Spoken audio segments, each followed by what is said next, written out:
శాంతపావనమచింత్య వైభవం తం నరం వపుషి కుంజరం ముఖే మన్మహే కిమపి తుందిలం మహః శరణం కరవాణి శర్మదం తే చరణం వాణి చరాచరోపజీవ్యం కరుణామసృణైః కటాక్షపాతైః కురు మాం అంబ కృతార్థసార్థవాహం శారదా శారదాంభోజవదనా వదనాంబుజే సర్వదా సర్వదాస్మాకం సన్నిధిః సన్నిధిం క్రియాత్ విమలపటీ కమలకుటీ పుస్తకరుద్రాక్ష శస్తహస్తపుటీ కామాక్షి పక్ష్మలాక్షి కలిత విపంచి విభాసి వైరించి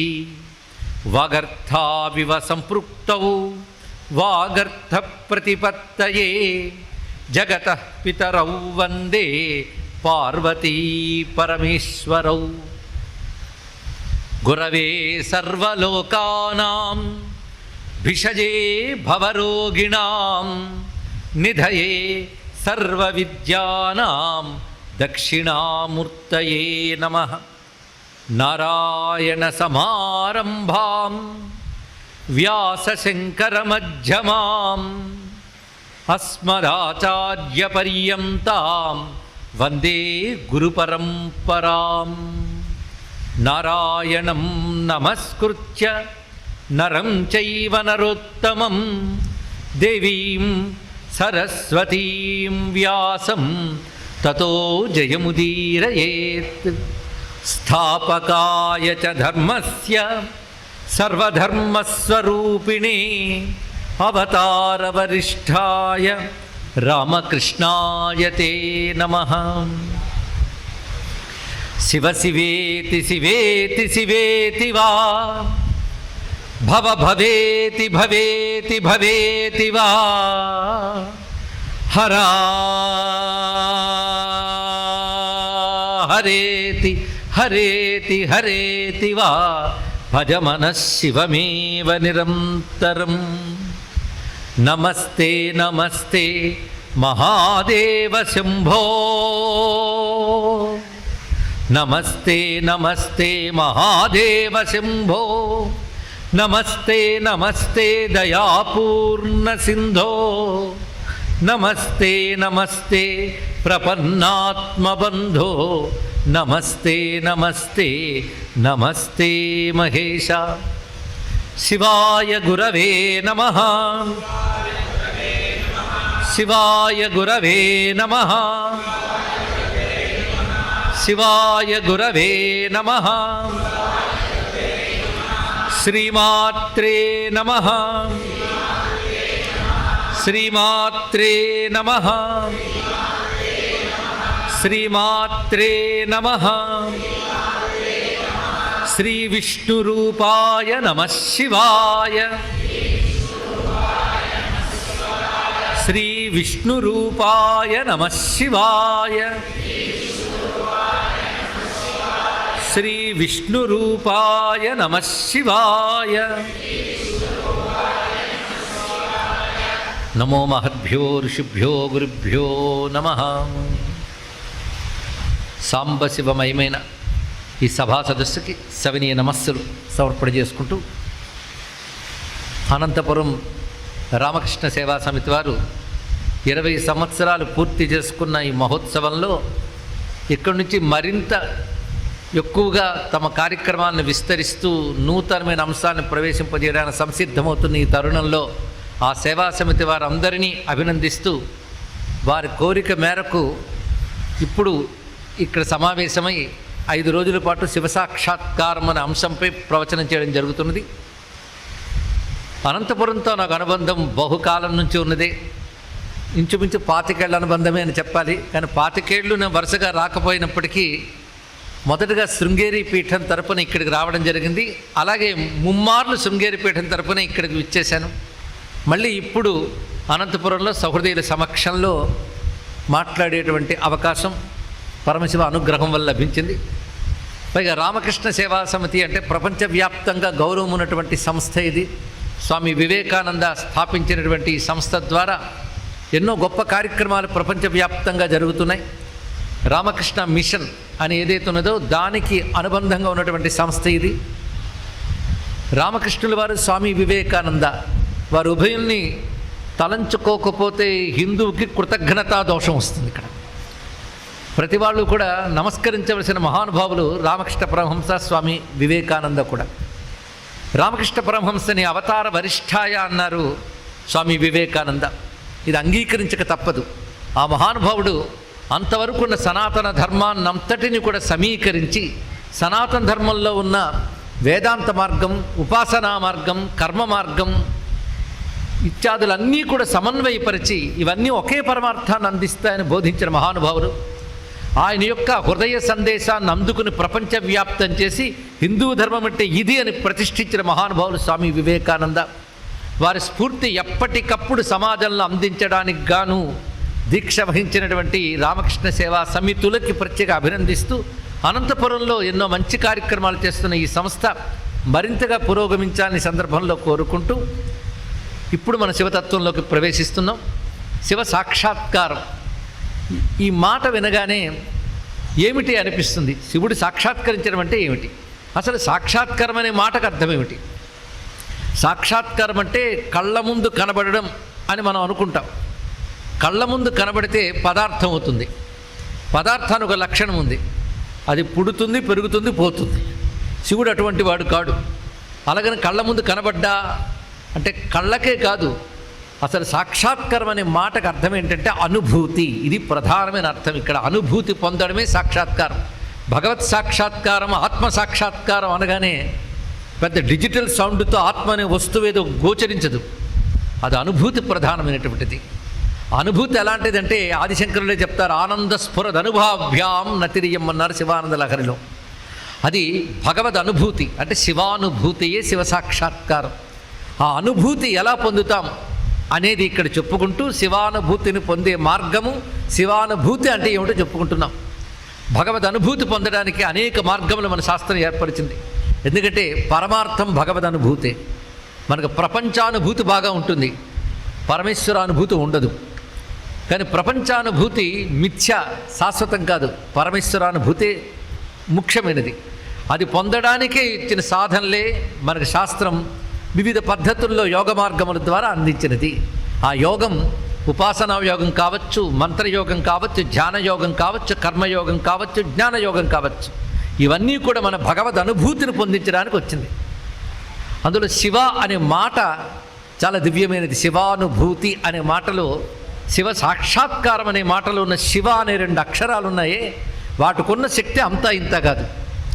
అలాంటి ఆ శివుని గురించి అనుభూతిలోకి వెళితే మాట రాదు, అనుభూతి కోసమై మాట ఉంటుంది ఇక్కడ. అలాంటి శివానుభూతి పొందిన మహానుభావులు మన యోగులు, ఋషులు.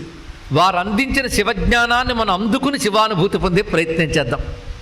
అయితే రామకృష్ణ సేవా సమితి గనక నాకు ఇప్పుడు సమయంలో గుర్తొస్తున్న అంశం, రామకృష్ణ పరమహంస ఆయన ఎటువంటి భక్తులు అందరికీ తెలుసు. ఆయన కాళీ భక్తులు, కృష్ణ భక్తులు, శివభక్తులు. ఎందుకు ఎవరు భక్తులైనా భక్తులు, భగవంతునికి భక్తులు. ఆ ఒక్క భగవంతుడే శివుడని, కృష్ణుడని, కాళీ అని అనేక రూపములతో కనబడుతున్నాడు. వివిధ ఉపాసనా మార్గముల్లో చెప్పబడుతున్నవాడు ఒకడే పరమాత్మ. అలా చెప్పినట్టు రామకృష్ణ పరమహంస ఒకప్పుడు ఆ దక్షిణ కాళీ మందిరంలో శివాలయం ఉన్నది. ఆ శివాలయంలో ఒక ప్రదోషకాలం పూజ జరుగుతుంది. ఆ పూజలో ఒక అద్భుతమైన శ్లోకం చదువుతున్నారు. అది పుష్పదంతుడైన మహానుభావుడు రచించిన మహిమ్న స్తుతి. ఇది చాలా ప్రసిద్ధి. మనకంటే ఉత్తరాది వారికి బాగా తెలుసు, బెంగాల్ మొదలైన ప్రాంతాల్లో కూడా బాగా తెలుసు. ఆ శ్లోకం చదువుతూ ఉండగా రామకృష్ణ పరమహంసకి ఒక సమాధి స్థితి లాంటిది వచ్చి పరుగున వెళ్ళి ఆ శివలింగాన్ని గాఢంగా ఆలింగనం చేసుకుని అశ్రువులతో, ఆనందాశ్రువులతో అభిషేకించారు ఆ శివుణ్ణి. అటువంటి అనుభూతిని పొందారు ఆయన. ఆ శ్లోకమే ఈ ప్రవచనానికి కూడా ఆది శ్లోకంగా భావన చేస్తూ, అసితగిరి సమం స్యాత్ కజ్జలం సింధుపాత్రే సురతరువర శాఖా లేఖినీ పత్రముర్వి లిఖతి యది గృహీత్వా శారదా సర్వకాలం తదపి తవ గుణానాం ఈశ పారం నయాతి.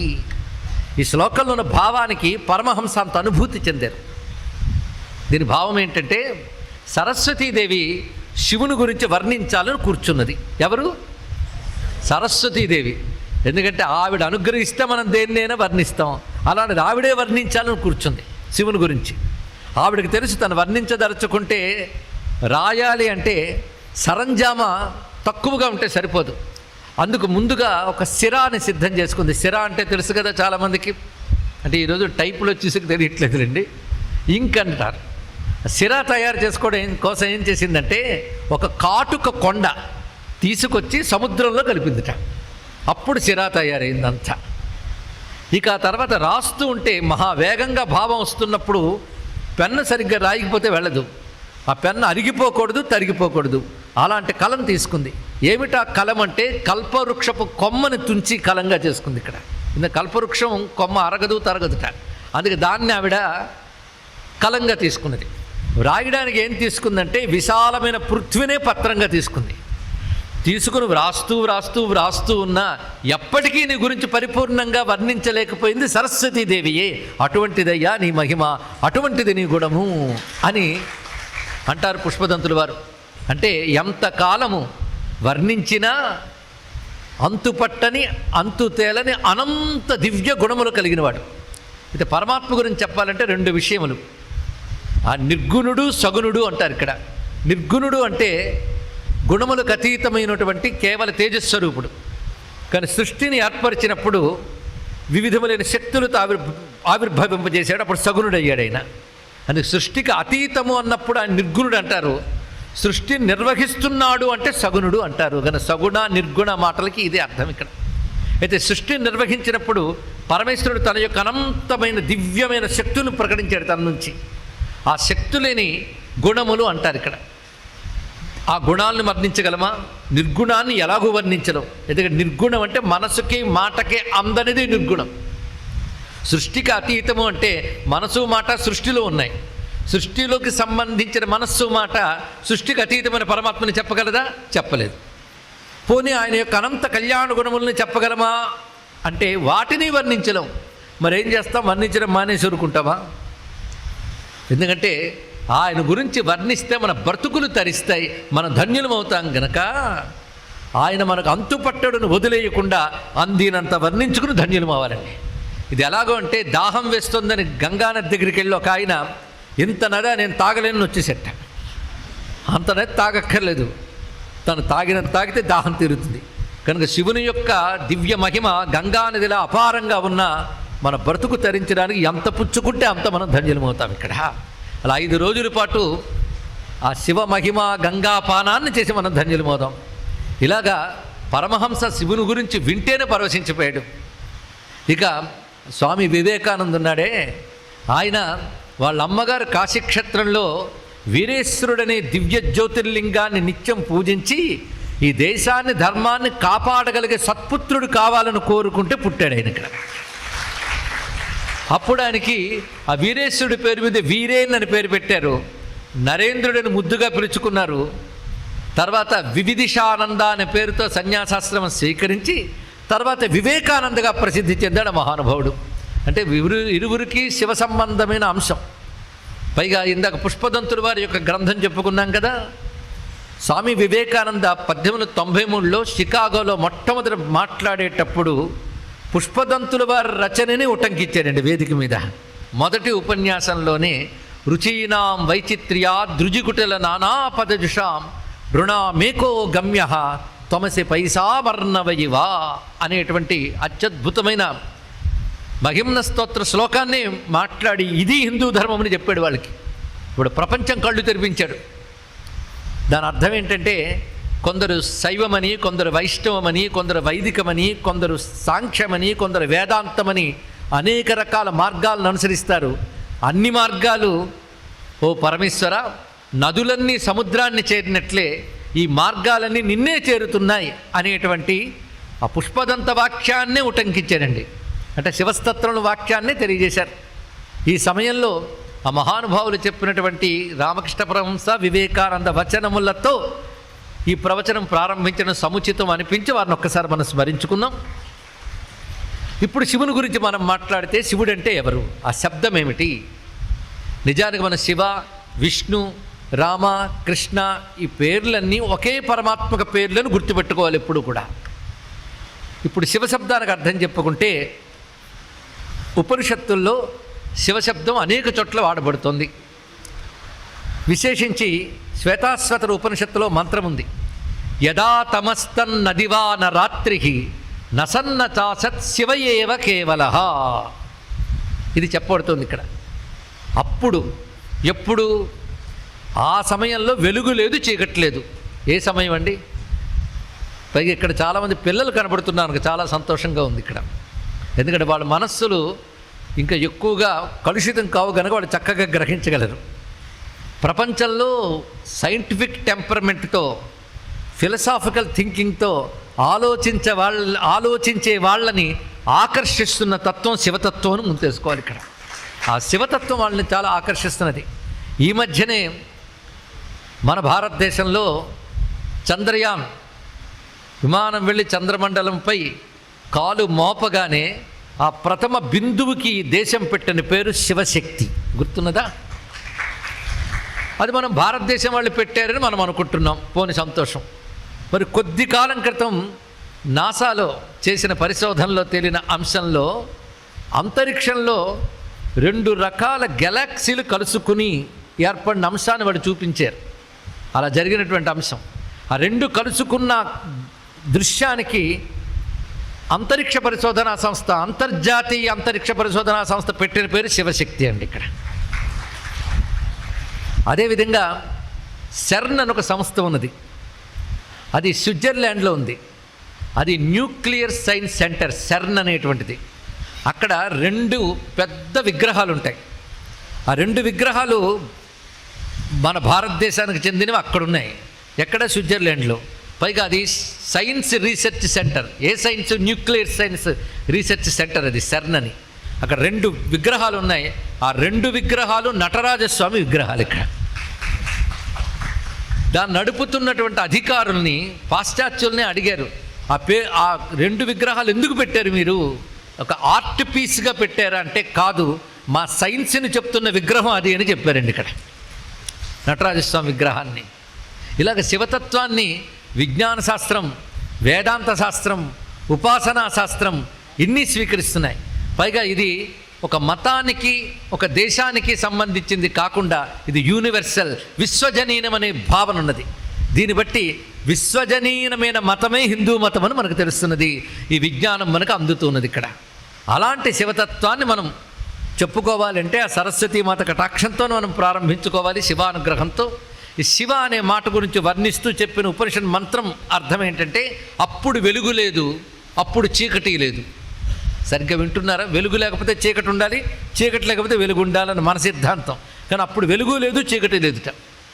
ఇలాంటి స్థితి ఎప్పుడైనా ఉంటుందండి అంటే, సృష్టి లోపల మనకు పరిచయమైనవి 2, వెలుగు కానీ చీకటి కానీ. సృష్టి లేనప్పుడేముంది? వెలుగుందా, చీకటి ఉందా? 2 లేవుట. వెలుగు లేదు, చీకటి లేదు. యదా తమస్తన్ నదివా న రాత్రి, పగలు లేదు, రాత్రి లేదు. నసన్న చాసత్, సత్తు అసత్తు 2 లేదన్నాడు. అంటే కార్యము కారణము 2 లేదు. అలాంటి ఒక స్థితిని వర్ణించి చెప్పినది ఒక్క భారతీయ వేద విజ్ఞానమే. ఇది తెలుసుకోండి ఇక్కడ. అంటే సృష్టికి పూర్వం ఇవేవీ లేవంటే ఏవీ లేవా? ఏవీ లేకపోతే సృష్టి ఎక్కడి నుంచి వస్తుందండి? ఉన్నదాని నుంచే ఉన్న సృష్టి వస్తుంది, కానీ లేని దాని నుంచి ఎక్కడొస్తుంది? కానీ ఏవీ లేవు అని కాదయ్యా, అప్పుడు ఒకటి ఉంది. ఆ ఉన్నదాన్నే శివయేవ కేవలః, ఆ ఉన్నదే శివుడు, అది కేవలః, కేవలము అన్నారు. శివుడు అన్నాం కనుక పుంలింగంలో మనం చెప్పాం కనుక పురుషుడు కాదు, స్త్రీ కాదు. సృష్టికి పూర్వమే ఉన్నటువంటి ఒక పరమ చైతన్యం. అది ఎప్పుడు ఉంటుంది? ఎప్పుడూ ఉంటుంది. ఇక్కడ సృష్టికి పూర్వం ఉంది, సృష్టి యందు ఉంది, సృష్టి నశించినా ఉంటుంది. ఈ మాటలు జాగ్రత్తగా పట్టుకుంటే శివతత్వం తెలుస్తున్నది. సృష్టికి పూర్వం ఉన్నది, సృష్టి యందు ఉన్నది, సృష్టి నశించినా ఉంటుంది. కనుక దాని పని ఉండడం. అది ఎలా ఉన్నది అంటే శాశ్వతమైన ఉనికి, అది కేవల చైతన్య స్వరూపం. అది అదే ఆనంద స్వరూపము. ఈ మూడింటిని కలిపితే సత్తు చిత్తు ఆనందం అంటారు. అదే సచ్చిదానందమైన తత్వము. దీన్ని ఉపనిషత్తు పరమాత్మ పరబ్రహ్మ అని కూడా చెప్తున్నది. దానికి పేరేమిటి? శివ. శివ అంటే సృష్టికి పూర్వమే ఉన్న చైతన్యము, త్రిగుణాలకు అతీతమైన చైతన్యము, శుద్ధమైనది, మంగళమైనది. శివశబ్దానికి ఎన్ని అర్థాలు ఉన్నాయో తెలుసుకోండి. శివ అంటే శుభము, క్షేమము, మంగళము, శాంతము, శుద్ధము.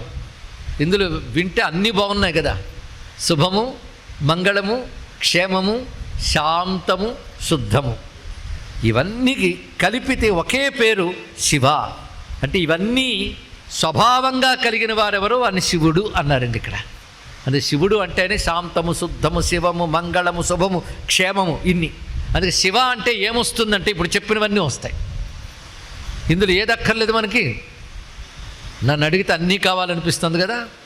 అన్నీ కావాలంటే శివనామాన్ని ఒక్కటి పట్టుకుంటే చాలు అన్నీ వస్తాయండి ఇక్కడ. అటువంటిది శివశబ్దానికి ఇంత విశేషమైన అర్థం ఉన్నది ఇక్కడ. ఇంకా చాలా చాలా అర్థం ఉన్నది. మరొకటి శేతే ఇతి శివ అని అర్థం. శేతే ఇతి శివ అంటే ఉన్నవాడు అని అర్థం. ఉన్నవాడు ఇందాకే చెప్పాం కదా, సృష్టికి ముందు ఉన్నవాడు, సృష్టి యందు ఉన్నవాడు, సృష్టి లేకపోయినా ఉన్నవాడు. కనుక ఉన్నవాడు అంటే శివుడే అని అర్థం ఇక్కడ. ఇన్ని అర్థాలు ఉన్నాయి కనుక శివశబ్దం అంత శక్తివంతమైంది. మామూలు శక్తి కాదు శివశబ్దానికి ఉన్నటువంటి విశేషమైన అంశములు. దీన్నే ఆదిశంకరులు ఒక మాట అంటారు, శివేతి ద్వవర్ణవు పరపదనయధ్వంసగరుతవు ఘరట్ట గ్రావానవు భవవిటపి బీజవు గదలని అని ఒక మాట అన్నారు ఆదిశంకరులు. శివ 2 అక్షరాలు. ఈ 2 అక్షరాలు ఎలాంటివంటే 2 రెక్కలు కలిగిన హంస లాంటివిట. హంస అలా పైకి తీసుకెడుతుంది, వెళుతుంది. అలాగే శివ శివ శివ శివ అనేవాడు ఉన్న స్థితి కంటే ఉన్నత స్థితిలోకి వెళతాడు 2 అక్షరాల సహాయంతో అన్నారు. అలాగే శివ అనేది 2 తిరగలి రాళ్ళు లాంటివి అన్నాడు. ఘరట్ట గ్రావాణం 2 తిరగలి రాళ్ళు. తిరగలు ఏం చేస్తుందంటే ఏమైనా గింజలు కానీ మీరు వేసి శుభ్రంగా తిప్పారనుకోండి చూర్ణం చేస్తుంది కదా. మళ్ళీ దాన్ని విత్తనం చల్లండి, రాదు. అలాగే మన దగ్గర అనేక జన్మల మొలకలెత్తడానికి కావలసిన కర్మల బీజాలు ఉన్నాయట. ఈ కర్మల బీజాల వల్ల ఇంకా కొన్ని వేల జన్మలు ఉన్నాయి మనకి ఇక్కడ. మరి జన్మ లేకుండా చెయ్యాలి అంటే శివ శివ శివ శివ శివ శివ అంటూ ఉంటే తిరగలి రాళ్ళలా పనిచేసి ఈ బీజాలన్నీ పిండి చేసి మరి జన్మ లేకుండా చేస్తుందయ్యా అని చెప్పాడు మహానుభావుడు ఇక్కడ. కనుక జన్మరాహిత్యం ఇవ్వగలిగే శక్తి శివ అనే అక్షరానికి ఉన్నది. అందుకే త్యాగరాజ స్వామి వారు శివ శివ శివ ఎనరాదా భవభయ బాధల ననచుకోరాదా అని చెప్పారు. శివపురాణం ఏం చెప్తోందంటే శివ నీ నామం శివ అనే 2 అక్షరాలు అది పోగొట్టగలిగే పాపం ఏ మానవుడు చెయ్యలేడు. నేను తెలుగులోనే చెప్పాను కానీ కొంచెం మీకు అర్థం అవడం కష్టమేమో. మరొక్కసారి చెప్తున్నా, శివనామం పోగొట్టగలిగే పాపాలు ఏ మానవుడు చెయ్యలేడు అని అర్థం ఏంటి? మీరు ప్రతి క్షణం విరామం లేకుండా ఎన్ని పాపాలు చేసినా అన్ని పాపాలని క్షణకాలంలో దగ్ధం చేయగలదు శివనామం. మొత్తం దగ్ధం చేసి ఇంకేమున్నాయి చెప్పు దగ్ధం చేయడానికి అడుగుతుందిట. నీకు సమర్థత లేదు, అన్ని పాపాలు చేయలేవు. అంటే అన్ని పాపాలని పోగొట్టగలిగే శక్తి శివనామానుకున్నది. అంత శక్తివంతమైన శివనామం.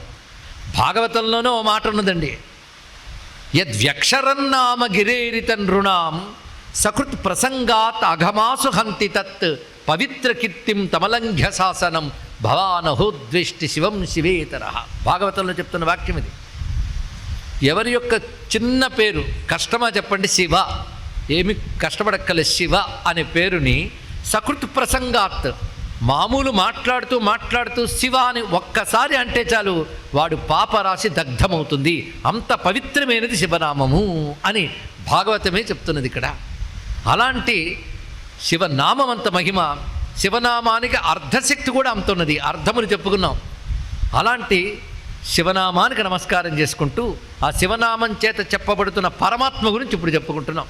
సృష్టికి పూర్వమే ఉన్న పరతత్వం శివుడు. ఆయనకి సృష్టి చేయాలని సంకల్పం కలిగింది. ఆయనకు ఎందుకు ఆ సంకల్పం కలిగింది అది కూడా తెలుసుకోవాలి కదా.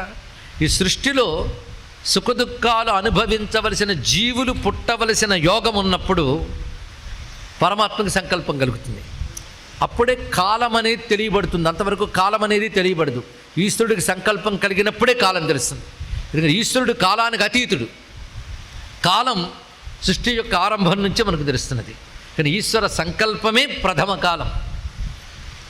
అప్పుడు పరమేశ్వర సంకల్పం చేత రాబోయే జీవుల యొక్క బీజములన్నీ ఆయనలోనే దాగి ఉన్నాయండి.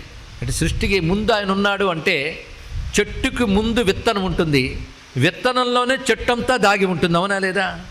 అలాగే సృష్టికి పూర్వమున పరమాత్మలోనే ఈ జగమంతా లీనమయ్యింది. ఏమయ్యింది? లీనమయ్యింది. గుర్తుపెట్టుకోండి, ఈ శబ్దం మీకు చాలా అవసరం. ఎందుకంటే కేవలం కథ చెప్పడానికి నేను రాలేదు, మన సనాతన ధర్మం చెప్తున్న తత్వం చెప్పడానికి వచ్చాం గనక కథలతో తత్వం, తత్వంతో కథలు చెప్పుకుందాం. కానీ సృష్టికి పూర్వము ఈ జగత్తంతా పరమాత్మ యందు లీనమై ఉన్నది. లీనమైన దాన్ని అంటే ఒక విత్తనంలో చెట్టు ఉన్నట్టుగా పరమాత్మ యందుంది. విత్తనం భూమి యందు వస్తే వృక్షం అవుతుంది. అలా పరమేశ్వరికి ఒక శక్తి ఉంది, దాని పేరు ప్రకృతి అంటారు. ఈ ప్రకృతి యందు ఆ బీజాలని ఆయన వేయదలుచుకున్నాడు, అది సంకల్పం. అలా ఏర్పాటు చేసినప్పుడు ప్రథమంగా వ్యక్తమైనటువంటి స్వరూపము ఆదిశేషుడి పర్యంకంపై నారాయణ రూపం వ్యక్తమైనది. జరగబోతున్న ఈ జగత్తుకు సంబంధించిన అంశమంతా ఆ నాభి నుంచి కమలంగా వచ్చింది. వికసించడం అంటే ప్రారంభం. అందులో ప్రథమ జీవుడైన బ్రహ్మదేవుడు అక్కడ వ్యక్తమయ్యాడు. ఆ ఏర్పడిన బ్రహ్మదేవుడు ఒక్కసారి పైనుండి చూశాడు. ఇదేమిటి, నేనెవరు అనుకున్నాడు ఆయన. ఎక్కడున్నాడు? కమలం మీద ఉన్నాడు. ఇంకోటి కనబడలేదు ఆయనక. చుట్టూ చూశాడు, మరొకరు కనబడలేదు. దానితో బ్రహ్మదేవుడు అనుకున్నాడు, నన్ను మించిన వాడు లేడు, నేను నా అంత నేనే వచ్చాను కనుక నేను స్వయంభువుని, మరొకడు చూడలేదు కదా, అదే అనుకున్నాడు ఆయన. అలా ఆలోచిస్తున్న సమయంలో ఆయనకు శబ్దం వినబడింది.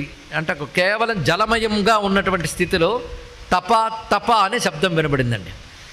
తప తప అంటే నీళ్లు తపతపలాడుతా అంటాం కదా, మనం అలా అనుకున్నాం. కానీ బ్రహ్మదేవుడు తపతపలాడుతున్నా అనుకోలేదు.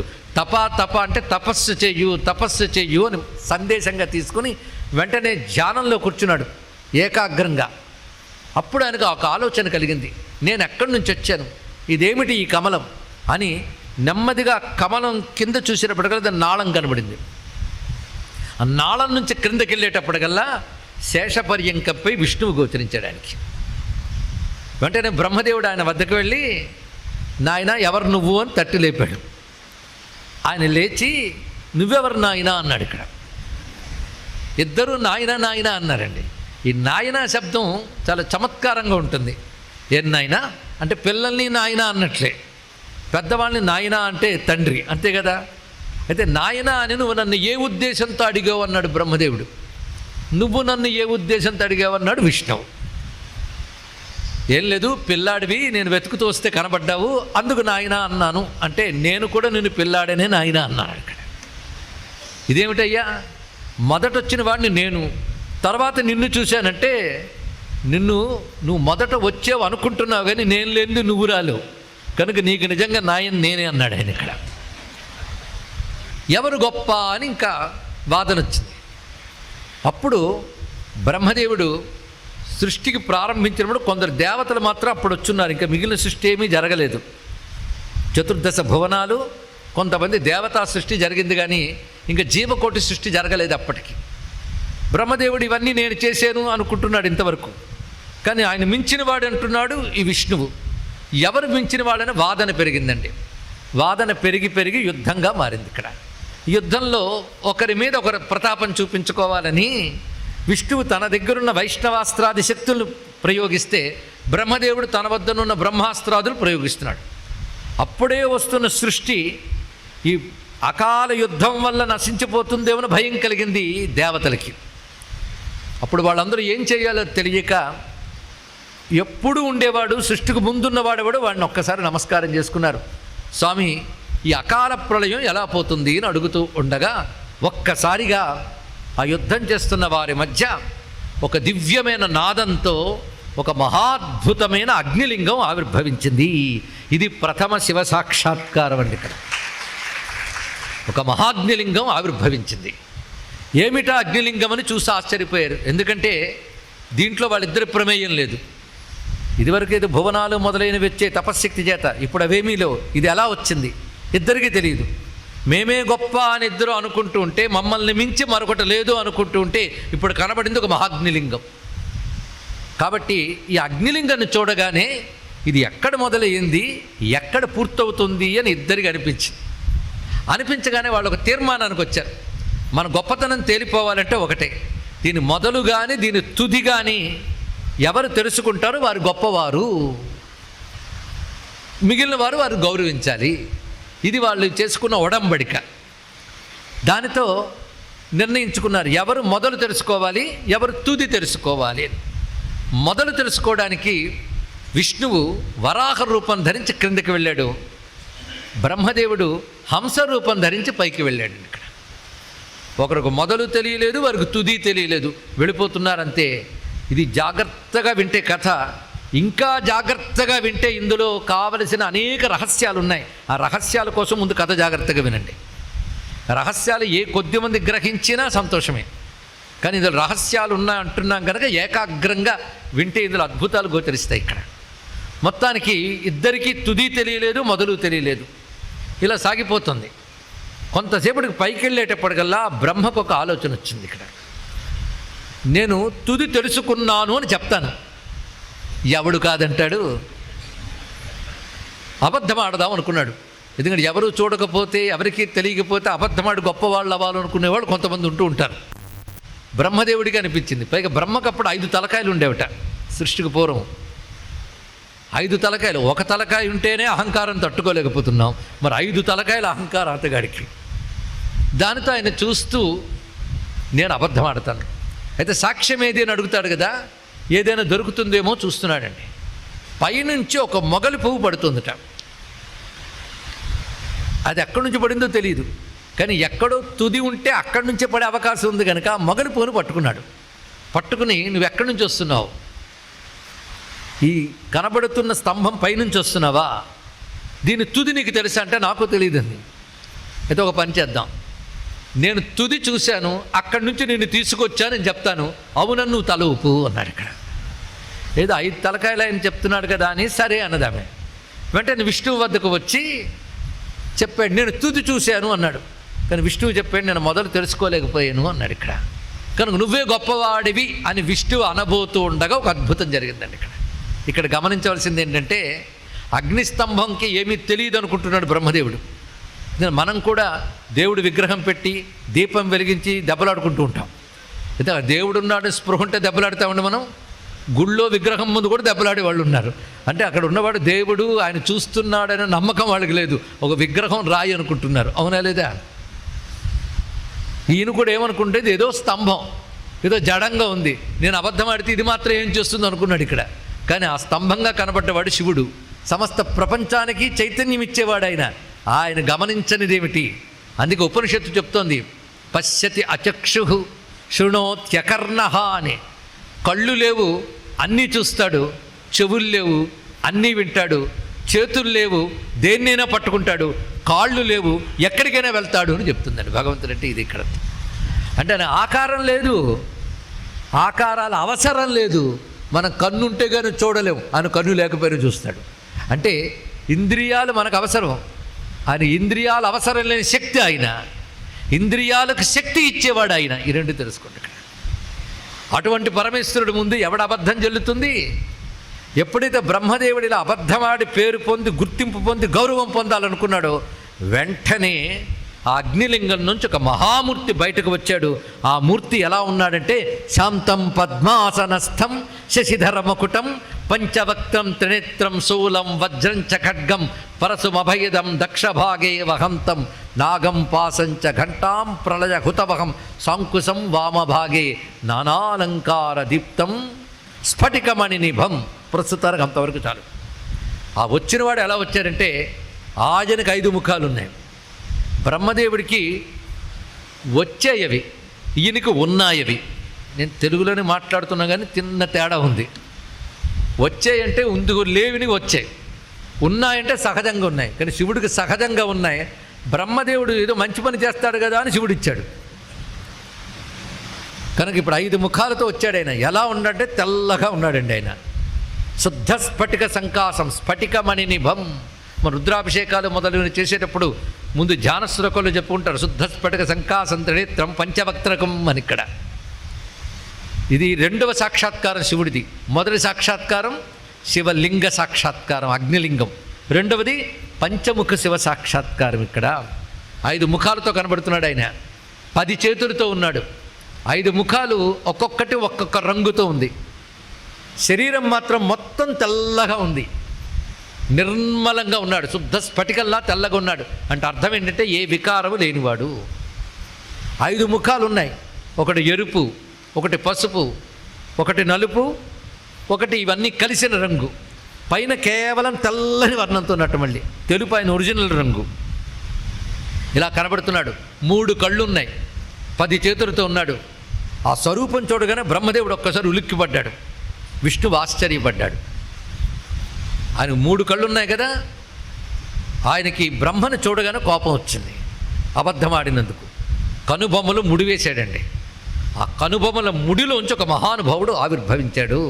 దేవరాజ సేవ్యమాన పావనాంఘ్రి పంకజం వ్యాళ యజ్ఞ సూత్రమిందు శేఖరం కృపాకరం నారదాది యోగి బృంద వందితం దిగంబరం కాశికాపురాధినాథ కాలభైరవం భజే. మొదట ఆవిర్భవించిన ఆయన కనుబొమ్మల ముడిలోంచి వచ్చాడు ఆయన. ఆయన పేరేమిటి? కాలభైరవ స్వామి.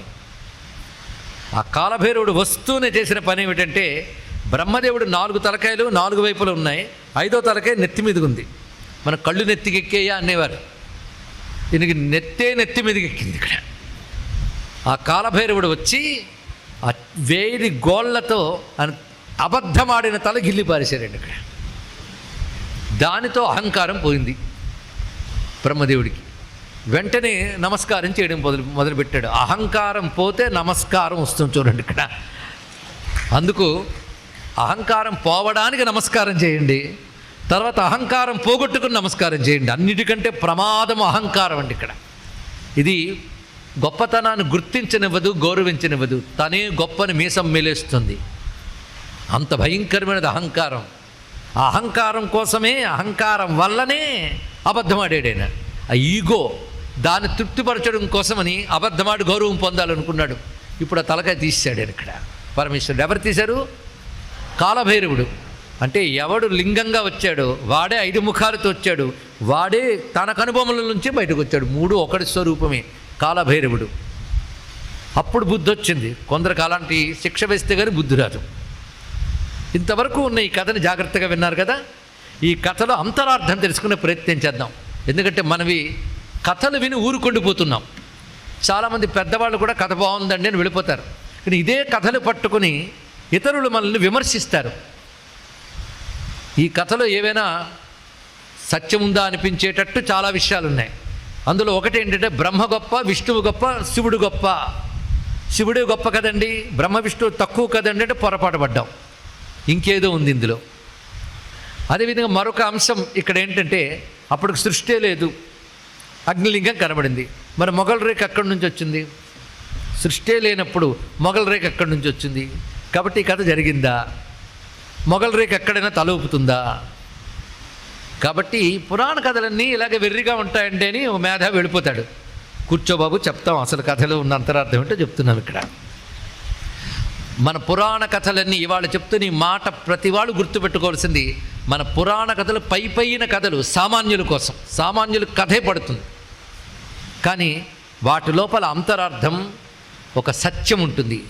ఆ సత్యం విజ్ఞాన శాస్త్రాన్ని మించిపోయిన ఒక సత్యం. అది విశ్వ రహస్యమంతా దానిలో ఉంటుంది.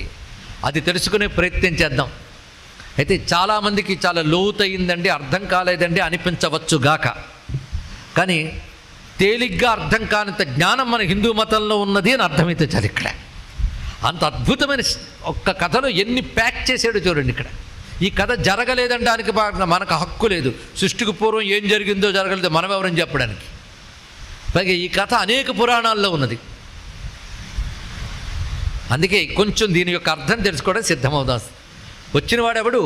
అగ్ని స్తంభ రూపంలో వచ్చాడు. అంతకుముందు లేడా? ఇప్పటివరకు జాగ్రత్తగా వింటే అంతవరకు ఉన్నవాడే వచ్చాడు. ఇప్పుడు అంతకుముందు ఎలా ఉన్నాడు? సర్వవ్యాపకుడై చైతన్యముగా ఉన్నాడు కేవలం. ఇప్పుడు వీళ్ళకి తన సత్యం తెలియజేయడం కోసం, తానెవరో తెలియజేయడం కోసం ఒక అగ్నిలింగంగా వచ్చాడు. ఇక్కడ అగ్నిలింగంగా వచ్చినప్పుడు ఆది మధ్య అంతము లేదు. అంటే ఆది మధ్య అంతము లేనివాడే పరమాత్మ. ఆయనకు ఆది లేదు, మధ్యము లేదు, అంతము లేదు. సృష్టికి ఆది ఉంది, సృష్టికి మధ్య ఉంది, సృష్టికి అంతం ఉంది, కానీ పరమాత్మకి ఆ మూడు లేవు. అది చూపిస్తున్నాడు. కనుక లింగము అంటే ఆది మధ్య అంతము లేని పరతత్వము.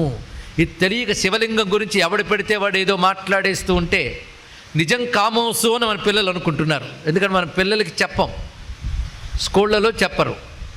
బయట మతం వాళ్ళు వచ్చి మన మతాన్ని విమర్శిస్తూ చెప్తుంటే పిల్లలు నిజమేనేమో అనుకుంటారు. కొన్నాళ్ళకి మారిపోయే ప్రమాదాలు ఉన్నాయి. అందుకే మీరు ముందు తెలుసుకుని వాళ్ళకి తెలియజేయండి.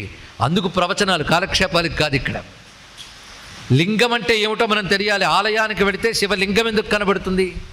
మృత్యుంజయేశ్వరుడు శివుడు ఉంటాడు, విశ్వనాథుడు ఒక శివుడు ఉన్నాడు, అరుణాచలేశ్వరుడు మరొక శివుడు, కాళహస్తీశ్వరుడు మరొక శివుడు. ఏవైనా లింగమే. కన్ను ముక్కు చెవి ఏమీ లేవు కదండి. మరి లింగం అంటే ఏమిటి? ఇప్పుడు తెలిస్తే మీరు లింగం అంటే ఏంటి చెప్తారు. దేనికి ఆది మధ్య అంతము లేదు, అది లింగము. అది శివలింగం ఎప్పుడు వృత్తాకారంలో ఉంటుంది.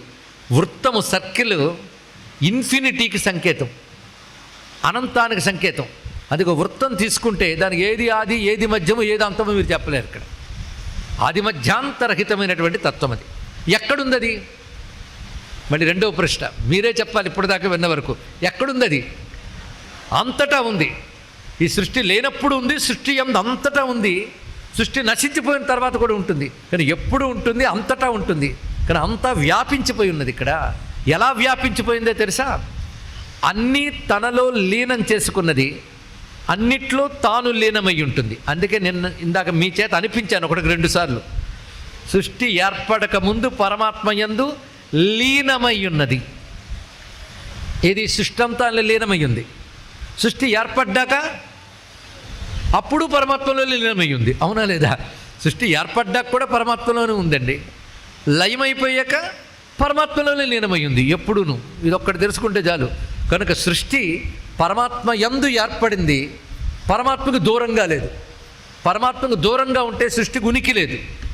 చిన్న ఉదాహరణ, ఒక సముద్రంలో కెరటం లేచింది, అది సృష్టి అనుకుందాం. కెరటం కొంతసేపు ఉంది, ఎక్కడుంది?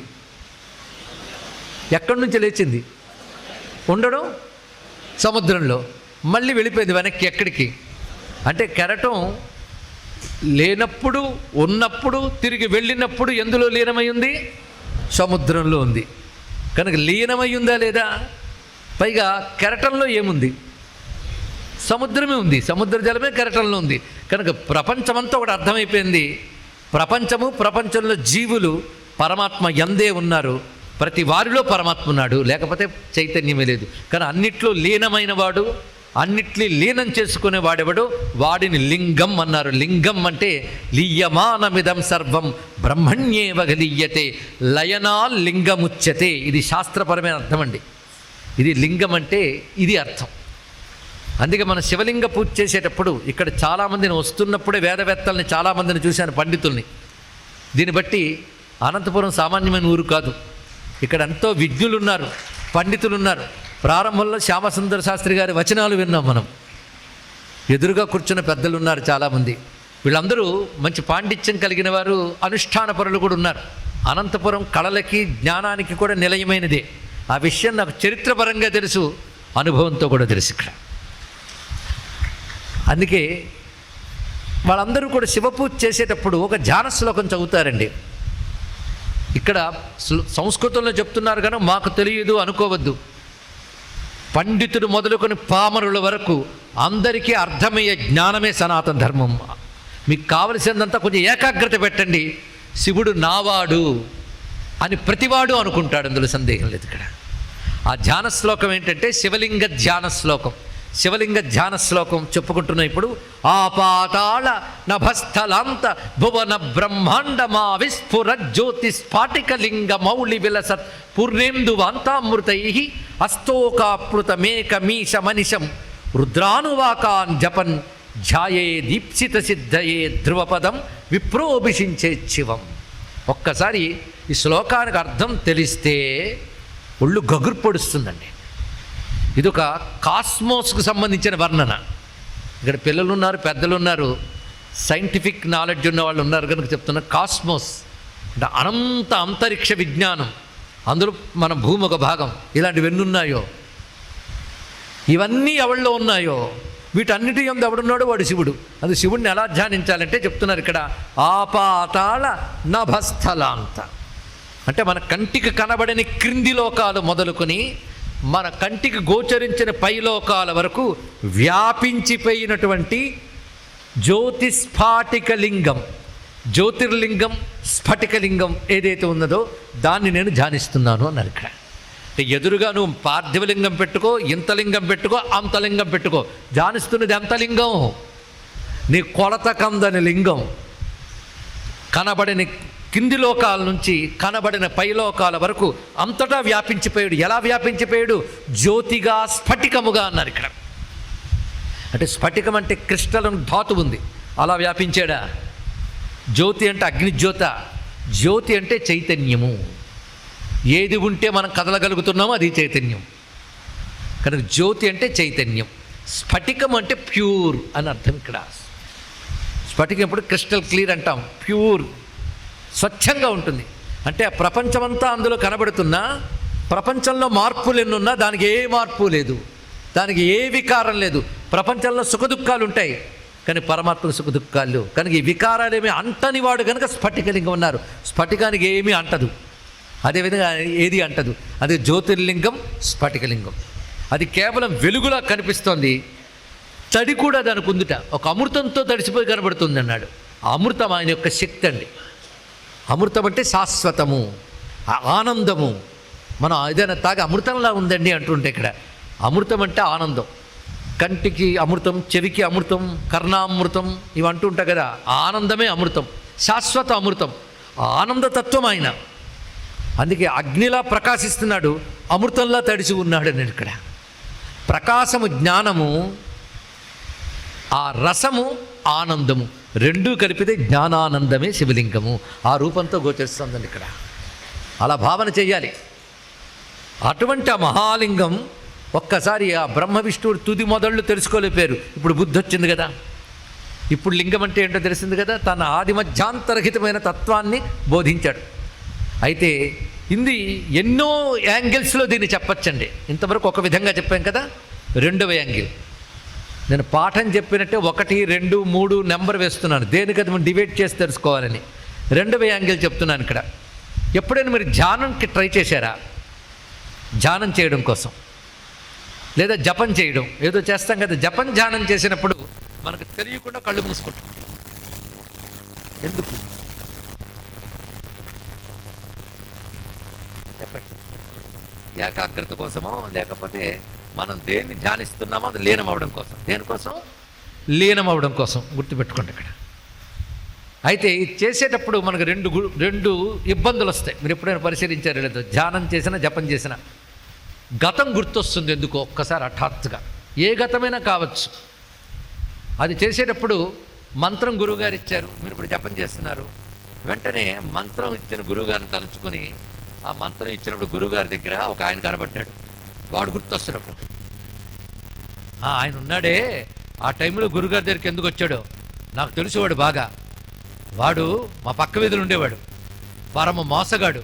ఎంత పని చేశాడో వాడి పని చెప్పాలి ఎప్పుడప్పుడు. జపం సాగిపోతుంటుంది, ఈ ఆలోచన వస్తుంది, అవునా లేదా? ఇది కాకపోతే మరొకటి గతం గుర్తొస్తుందా లేదా చెప్పండి ఇక్కడ. మీరు గతాన్ని ఏం చేస్తారు? తవ్వుకుంటారు. గతం తవ్వుకుంటూ వెళతారు, అవునా లేదా? రెండవది మరొకటి వస్తుంది, భవిష్యత్తు. అది ఇబ్బంది పెడుతుంటుంది ఇక్కడ.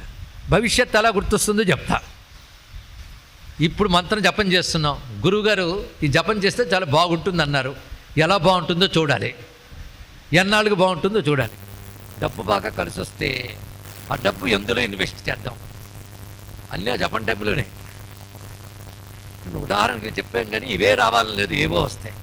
బాగా అంతు పొంతు లేకుండా ఒకదాని నుంచి ఒకటి, ఒకదాని నుంచి ఒకటి, ఒకదాని నుంచి ఒకటి భవిష్యత్తు వెళ్ళిపోతుంటుంది, గతం వెళ్ళిపోతుంది. ఒక్కడ అర్థమవుతుంది, వర్తమానంలో ఉండవు.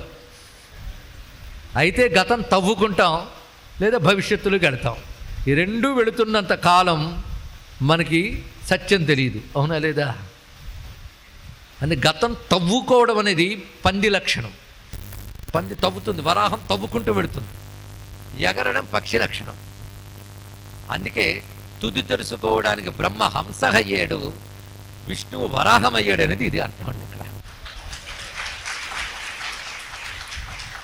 ఇది ధ్యానంలో ఇప్పుడు బుద్ధి వచ్చింది ఏమిటంటే తుది తెలుసుకోలేం, మొదలు తెలుసుకోలేం. కనుక పరమాత్మ గురించి ధ్యానిస్తామంటే ఆయన మొదలు ఎక్కడయ్యాడు, నీకు డేట్ ఆఫ్ బర్త్ ఉంటుంది, సృష్టికి డేట్ ఉంటుంది, పరమాత్మకు డేట్ ఉంటుంది. తెలుసుకో, ఇక్కడ ఆయన డేట్ తెలుసుకోవాలి. పరమాత్మ ఎప్పటి నుంచి మొదలయ్యాడండి నీకు తెలుసా ఏమిటి? నువ్వు చెప్పలేవు. కెరటం ఎప్పుడు పుట్టిందో చెప్పచ్చు, కానీ సముద్రం ఎప్పుడుందో ఎవడు చెప్పగలడు? కనుక పరమాత్మ దానికి తుది తెలుసుకోలో, ఆది తెలుసుకోలో. ఉన్న పని చేయి, ఉన్న చోటే ఆయన యందు దృష్టి పెట్టు, అక్కడే ఈశ్వరుడు కనిపిస్తాడు. కానీ అహంకారం ఆ పని చేయనివ్వలేదు. అయితే గతం తవ్వుకుంది, లేకపోతే భవిష్యత్తుకి వెళ్ళింది. అవునా లేదు? ఇక్కడ అది అహంకారం తెగేక ఉన్న చోట ఈశ్వరుడు కనబడ్డాడు. చూసారా? అదే కాలం గురించి మాట్లాడదాం. కాలం, గతం ఎంత, భవిష్యత్ అంతా ఎవరైనా చెప్పగలరా? కొందరు నభూతో నభవిష్యతి అంటూ ఉంటాడు. ఒక గొప్ప పండితుడు కవిత్వం చదువుతూ ఇలాంటి కవిత్వం నభూతో నభవిష్యత్ అన్నట్ట. ఎవరో అనలేదు, ఆయనే అనుకున్నాడు తన కవిత్వం గురించి. ఇంకోటి అంటాడో లేదో అని భయమేసాను అనుకున్నట్టు. వీడి బతుక్కే టికాణా లేదు. గతంలో ఇలాంటి వాళ్ళు లేట, భవిష్యత్తులో ఉండట. ఎవడు చెప్పగలండి? అహంకారాలు అణగిపోవాలంటే ఈ జ్ఞానం కావాలండి. ఒక్క కథార్థం అయితే చాలు తెలిసిపోతుంది. ఏమిటి అహంకారాలు? ఎంత గతం, ఎంత భవిష్యత్తు తెలుసుకోలేం. కనుక ఉన్న చోట లివ్ ఇన్ ప్రజెంట్, ఉన్న చోట ఉండి ఉన్న చోట ఏకాగ్రంగా దృష్టి పెడితే అక్కడే పరమాత్మ లభిస్తాడు. అంతటా ఉన్నవాడు ఇక్కడ లేడా? ఆది మధ్యాంతాలు తెలుసుకోవాలయ్యా. అంత అగ్ని రగులుతోంది, ఎందుకు నీకు? ఒక్క నిప్పు రవ్వ తెచ్చుకో చాలు, అంత మంట మళ్ళీ పుట్టించగలవు. అది ఏకాగ్రత పట్టుకోగలిగితే. ఇప్పుడు చూసారు ఈ కథలో ఎంత తత్వం దాగి ఉన్నదో. మరి బ్రహ్మ విష్ణువుని ఎందుకు పెట్టారండి?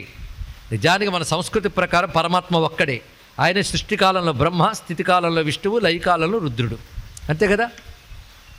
బ్రహ్మ విష్ణువుని ఎందుకు పెట్టారో చూడాలి. బ్రహ్మ అంటే సృష్టి చేసేవాడు, విష్ణువు అంటే స్థితి చేసేవాడు. ఒక్కసారి చెప్పండి, సృష్టి స్థితి ఎంతకాలం ఉంటాయి? సృష్టి ఉన్నంతకాలం ఉంటాయి, అంతే కదా? ఇది వెళ్ళిపోయిన తర్వాత లేదు. అప్పుడు బ్రహ్మ ఏమిటి, విష్ణువు ఏమిటి? సృష్టి స్థితి రెండూ అక్కడ ఆగిపోయి, అవునా లేదా? అదే సృష్టి స్థితులకు అతీతమైనది లయం. ఇందాక చెప్పామే, కెరటం పుట్టింది, నిలబడింది, తిరిగి వెళ్ళిపోయింది. కెరటం దేని నుంచి పుట్టింది? తిరిగి లయమైనప్పుడు ఎక్కడికి వెళ్ళిపోయింది? మిగిలింది ఏమిటి? అదే శివతత్వం అనంతంగా గోచరిస్తుంది. అదే లయకారుడు, మిగిలినవాడు ఆయన ఇక్కడ. అంతేగాని బ్రహ్మ వేరు, విష్ణువు వేరు, శివుడు వేరు కాదు. ఇది ముందు తెలుసుకోవాలి ఇక్కడ. అందుకే అప్పుడు శివుడు మాట్లాడాడు 5 ముఖాలతో. నేనే బ్రహ్మగా విష్ణువుగా కూడా వ్యక్తమయ్యాను. అందుకే శాస్త్రంలో మాట అంటారు, పరమాత్మ శరీరంలో ఎడమ నుంచి విష్ణువు, కుడి నుంచి బ్రహ్మ, హృదయం నుంచి రుద్రుడు వచ్చేటానికి. కనుక బ్రహ్మ విష్ణు రుద్రుడు కలిపిన ఒకే స్వరూపం, అదే శివస్వరూపం అని మనం దర్శిస్తున్నాం ఇక్కడ. అయితే ఆయన లింగంగా ఉండకుండా 5 ముఖాలతో ఎందుకు వచ్చాడు అంటే వీడితో మాట్లాడడం కోసం వచ్చాడు. కానీ భగవంతుడు ఆకారం ఎందుకు తీసుకుంటాడో తెలిసింది కదా, ఒక ప్రయోజనం కోసం ఆకారం తీసుకున్నాడు. అంతకు ముందు వచ్చిన లింగం ఆకారం అవునా కాదా? ఆకారమా? ఆకారం అవును కాదు రెండు ఉన్నది. కన్ను, ముక్కు, చెవి ఇవేవి లేవు గనక ఆకారం కాదు. పోనీ ఏదో ఒకటి లింగంగా కనబడుతోంది కనుక ఆకారం అనాలి. కనుక దానికి ఒక పేరు పెట్టారండి. రూపం కాదు, రూపమును అనడానికి అరూప రూపం అంటారు దాన్ని. ఇక్కడ అరూప రూపం అంటే పరమాత్మ నిజానికి నిరాకారుడైన సాకారుడు కూడా. భక్తులను అనుగ్రహించడం కోసం సాకారుడు, స్వతసిద్ధంగా నిరాకారుడు. అదే హిందూ మతంలో గొప్పతనం అండి. మీ మతంలో దేవుళ్ళకి ఆకారాలు ఉంటాయండి, మా మతంలో ఆకారమే లేదంటే, నాయనా మా మతంలో పరమాత్మ నిరాకారుడని చెప్పింది మా మతమే తెలుసుకో, సాకారుడని చెప్పింది మా మతమే తెలుసుకో. భగవంతుడు ఒక్కడే అని చెప్పింది మన మతమే, భగవంతుడు అనేకం అవుతాడని చెప్పింది మన మతమే. కానీ హిందూ మతానికి దేవుడి గురించి ఎవడు చెప్పనక్కర్లేదు, అంత జ్ఞానం మనకున్న తెలుసుకోండి. నిరాకారుడు ఆయనే, సాకారుడు ఆయనే, ఏకము ఆయనే, అనేకము ఆయనే. కానీ నిరాకారానికి సాకారానికి మధ్యలో ఒకటి ఉంది, అనేకానికి ఏకానికి మధ్యలో ఉంది, అదే శివలింగం అంటే అర్థం. కనుక సాకార నిరాకారాలకు నడుమ కనబడుతుంది. అందుకే నిరాకార తత్వానికి సంకేతం అది. అది అనేక రూపాలను కూడా తీసుకోగలదు. అది శివుడికి అనేక రూపాలు ఉన్నాయి. ఇవాళ మనకి 2 వచ్చారు, పంచముఖుడు, కాలభైరవుడు. ఇంకా చాలా మూర్తులు వస్తారు. అదే శివసాక్షాత్కారం అంటే 5 రోజుల్లో ఎన్ని శివమూర్తులు కనబడతారో మీరు లెక్క పెట్టి చివరి రోజు నాకు చెప్తే నేను సంతోషిస్తాను. ఇప్పుడు వచ్చిన వాళ్ళు మొత్తం 3. మహాలింగ రూపం ఒకటి, పంచముఖ రూపం ఒకటి, కాలభైరవ రూపం ఒకటి, ఇంకా రాబోతుంది. చాలు మనకు ప్రస్తుతం వీటి గురించి ఆలోచన చేద్దాం. కనుక శివలింగం అంటే ఇప్పుడు అర్థమైంది కదా, ఇది లింగం అంటే. కనుక సర్వజగత్తు తనలో లీనం చేసుకున్నవాడు, లీనమై ఉన్నవాడెవడో వాడు శివుడు. లింగం అనేది ఏ ఆకారం లేని శివుని తెలియజేస్తుంది, అన్ని ఆకారాలకు మూలమని తెలియజేస్తుంది. ఇక్కడ అది లింగ శబ్దంకి ఇంత దివ్యమైన అర్థం ఉంది.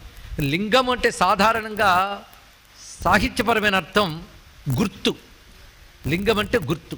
ఉదాహరణకి ఒక శివాలయంలో శివలింగం చూసాం, రాయి. అది లింగం అని పేరు ఎందుకు పెట్టామంటే ఇది మీకు శివుడిని గుర్తు చేస్తుంది ఇక్కడ. అలాగే ఏ విగ్రహానికి కూడా లింగం అనే పేరుందండి శాస్త్రంలో. మనకి రోజుల్లో తెలియట్లేదు కానీ ఆదిశంకరులు అయితే పండరీపురం వెళ్ళి పాండురంగణ్ణి చూస్తూ పరబ్రహ్మలింగం భజే పాండురంగం అన్నాడు. ఆయన పాండురంగుడిని లింగడని ఎందుకు అన్నాడయ్యా అంటే పరబ్రహ్మ లింగం భజే పాండురంగం, పరబ్రహ్మను గుర్తు చేస్తున్నాడు కనుక ఆ విగ్రహాన్ని లింగం అన్నారు. కనుక దాన్ని మనం లింగం అంటున్నాం. అలాగే ఇక్కడ పంచాయతీని పూర్తి చేసుకుని పెద్దవాళ్ళు ఉంటారు. సాలగ్రామం ఉంటుంది. సాలగ్రామానికి కన్ను ముక్కు చెవి ఉండవు, కానీ విష్ణు అది విష్ణులింగం. అది అలాగే ఎర్రని శిల ఉంటుంది, గణపతి లింగం. అది అంటే నీ పరమాత్మను గుర్తు చేస్తున్న విగ్రహాన్ని కూడా లింగం అంటారు ఇక్కడ. ఇలా ఆలోచిస్తే ప్రపంచం కూడా లింగమే. మీరు ఇంతదాకా వచ్చారు కనుక కొంచెం పట్టుకోండి. ప్రపంచాన్ని లింగం అంటాను, మీరు ఒప్పుకుంటారా లేదా? లింగం అంటే ఏం చెప్పాను? గుర్తు చెయ్యనిది అని అర్థం. ప్రపంచం పరమాత్మను గుర్తు చేస్తుందా లేదా? ఒక బిల్డింగ్ చూశారు, అద్భుతంగా ఉంది, అబ్బా ఎవడు కట్టాడురా బాబు అనిపిస్తుందా లేదు ఇక్కడ? అలా ఎంత విశ్వం చూసినప్పుడు అబ్బా ఎవడు నడుపుతున్నాడో ఈ విశ్వం నీకు విశ్వేశ్వరుని గుర్తు చేస్తోందా లేదా? కనుక విశ్వమే విశ్వేశ్వర లింగము, ఇది తెలుసుకో ఇక్కడ అన్నాడు. ఇక్కడ కనుక విశ్వాన్ని విశ్వేశ్వర లింగంగా చూడాలి. ఇది పరమాత్మను గుర్తు చేస్తుంది. లింగ శబ్దం ఎంత గొప్పది కనుకనే ఇది మనం అర్థం చేసుకుంటే ఇంత జ్ఞానం పొందడం కోసం మనం పరమేశ్వరుని ఆరాధన చేస్తేనే కానీ తెలియదండి. ఇప్పుడు నేను చెప్పాను కనుక మీ అందరికీ తెలిసిపోయింది అనుకుంటే నేను మీరు కూడా పప్పులో కాలేసినట్టే. అంత తేలిగ్గా తెలియదు. తెలియడం మళ్ళీ రెండు రకాలు. విన్నప్పుడు అర్థమైనట్టు అనిపించడం, అది ఒక తెలియడం. కానీ అర్థమైంది అనుభవంగా రావడం, అసలు అది తెలియాలండి ఇక్కడ. కనుకనే అది తెలియాలి అంటే బుద్ధి ఒక్కటి పనికి సరిపోదు. భగవంతుడిని ఆరాధన చేస్తే కానీ అసలైన జ్ఞానం రాదు. ఇది తెలుసుకోండి. 100 గ్రంథాలు చదివి ఒక ఉపన్యాసం ఇవ్వచ్చు, 10 గ్రంథాలు చదివి ఒక పుస్తకం రాయవచ్చు, కానీ అది జ్ఞాని అయిపోడు. దాన్ని అనుష్ఠానంలోకి తెచ్చుకున్నవాడు జ్ఞాని అవుతాడు ఇక్కడ. కనుక పరమాత్మని పొందాలంటే ఏం చేయాలి? ఎవడు చెప్పగలడు మార్గం? సూర్యుడు తెలియాలంటే సూర్యుడి నుంచే వెలుగు రావాలి. పరమాత్మని పొందాలంటే పరమాత్మ నుంచే జ్ఞానం రావాలి, లేకపోతే మనం అందుకోగలమండి? అందుకు పరమేశ్వరుడు ఏం చేశాడంటే ఆ బ్రహ్మ విష్ణులు ఉభయులకి లింగతత్వాన్ని తెలియజేసి ఈ తత్వం తెలిసి నా లింగాన్ని ఆరాధించినటువంటి వారు ధన్యులవుతారు. అలా ఆరాధించాలి అంటే ఒక మంత్రం ఉంది, ఇస్తాను అన్నాడైనా. అలా 5 ముఖాల నుంచి ఒక్కొక్క అక్షరం చొప్పున ఒక్కొక్క మంత్రం వచ్చిందండి. ఇది జాగ్రత్తగా విందాం. ఇంతవరకు లింగం ఉంది, లింగానికి ముఖాల్లో అది అనంతం. అనంతమైన లింగానికి ఆ లింగం నుంచి ఒక్క శబ్దం వచ్చింది. ఆ శబ్దం కూడా లింగంలాగే మామూలు అర్థం దానికి ఉండదు. ఇప్పుడు ఆవు ఒక అర్థం ఉంది, అమ్మ ఒక అర్థం ఉంది. ఇలాంటి అర్థం లేని శబ్దం వచ్చింది ఆ లింగం నుంచి. అర్థం లేని శబ్దం వచ్చింది లింగం నుంచి. కానీ అర్థం లేని అనకూడదు, అంత తేలిగ్గా అర్థం కాని అంటే సరిపోతుంది. ఇక్కడ ఆ శబ్దం ఏంటో తెలుసా? ఓం. అది ఏర్పడింది ఇక్కడ. ఆ లింగంలో వచ్చిన శబ్దం ఏమిటి? ఓం. అది శబ్దలింగం అంటారు. ఓంకారాన్ని శబ్దలింగం అంటారు ఇక్కడ. ఎలాగైతే ఈ లింగం అన్నిటికీ ఆధారమైందో ఓంకారం అన్న అక్షరాలకు ఆధారమైంది. ఆ ఓంకారంలో ఎన్ని భాగాలు ఉంటాయో తెలుసా? ఓం అని నేను అన్నామే కానీ అనడానికి ఒక్క ముద్దది, కానీ దానిలో పార్ట్స్ మీరు డివైడ్ చేస్తే 5 వస్తాయండి. అందులో అకార, ఉకార, మకార, బిందు, నాద. ఇందులో 3 వినబడతాయి, మిగిలిన 2 బయటకు వినబడవు, కానీ ఓం అన్నప్పుడు చివరికి ఉంటుంది.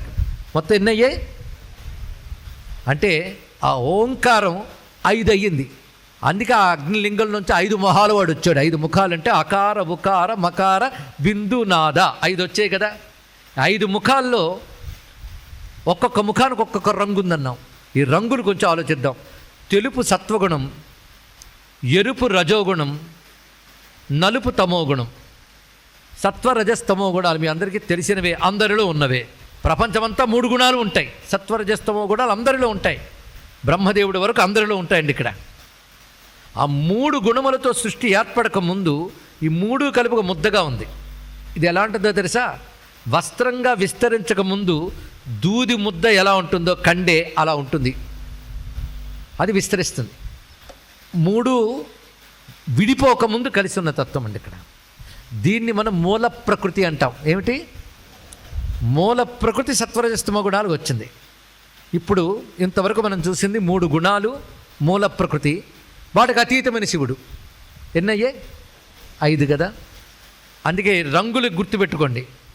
తెలుపు, నలుపు, ఎరుపు 3 కలిసిన రంగు, ఇవి 4. అతీతమైన తెల్లగా ఉన్నాడు 5. చూసారా ఎందుకు 5 ముఖాలు అలా ఉన్నాయో చెప్పుకున్నాం. అకార ఉకార మకార బిందు నాదములు, ఈ 5 ముఖాలతో కనబడ్డాడు పరమేశ్వరుడు. ఒక్కొక్క ముఖం నుంచి ఒక్కొక్క అక్షరం చొప్పున ఇప్పుడు బయటకు వస్తుంది. అది బ్రహ్మ విష్ణువులు ఇద్దరు వింటున్నారు. నా మా శి వా యా, నమశివాయ అనే మంత్రం బయటకు వచ్చిందండి. ఇక్కడ దేని నుంచి వచ్చింది? ఇది 5 ముఖాల నుంచి, అంటే ఓంకారం నుంచి వచ్చినది నమశివాయ. కనుక ఓం అంటే ఏమిటో, నమశివాయ అంటే అది ముద్దగా కలిపితే ఓంకారం, దాని నుంచి వచ్చే అక్షరాలు 5. దాని నుంచే మీకు అన్ని అక్షరాలు, ప్రపంచం, వాంగ్మయం అంతా వచ్చింది. అందుకే తెలుగువాడు ఇప్పటికీ అక్షరాభ్యాసం చేసేటప్పుడు ఓ నమః శివాయ అని ఎందుకు దిద్దుకుంటాడంటే, అక్షరాలు, జ్ఞానము, ప్రపంచము ఈ 5 అక్షరాల నుంచి వచ్చాయో 5 అక్షరాలని ముందు దిద్దుకుని తర్వాత అక్షరాలు దిద్దుకునే జాతి తెలుగు జాతి అండి ఇక్కడ. కనుక పంచాక్షరి ఏర్పడింది, నమ శివాయ.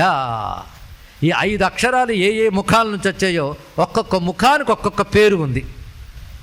సద్యోజాత, వామదేవ, అఘోర, తత్పురుష, ఈశాన, 5 ముఖాలు. 5 ముఖాల నుంచి 5 పేర్లు వచ్చాయి. ఈ విధంగా పంచాక్షరి మంత్రం ఉద్భవించింది పరమేశ్వరుని నుంచి. ఎవరి నుంచి? కనుక అది ఎవరూ తయారు చేయలేదు, ఆయనే ఇచ్చాడు ఇక్కడ. దాన్ని అందిపుచ్చుకుని బ్రహ్మదేవుడు ప్రణవము పంచాక్షరి జపించగానే వేదాలన్నీ వర్ణించగలిగిన శక్తి వచ్చాయి. కానీ అక్షరాలన్నిటికీ మూలమైనది, వేదాలకు మూలమైనది కూడా పంచాక్షరి విద్యయే. కనుక ప్రణవం నుంచి పంచాక్షరి, పంచాక్షరి నుంచి మంత్రములు, వేదములు ఉద్భవించాయి. మళ్ళీ ప్రళయకాలంలో వేదములు, మంత్రములు కలిసి పంచాక్షరులు లీనమవుతాయి. పంచాక్షరి ఓంకారంలో లీనమవుతుంది, ఓంకారం పరమాత్మ లీనమవుతుంది.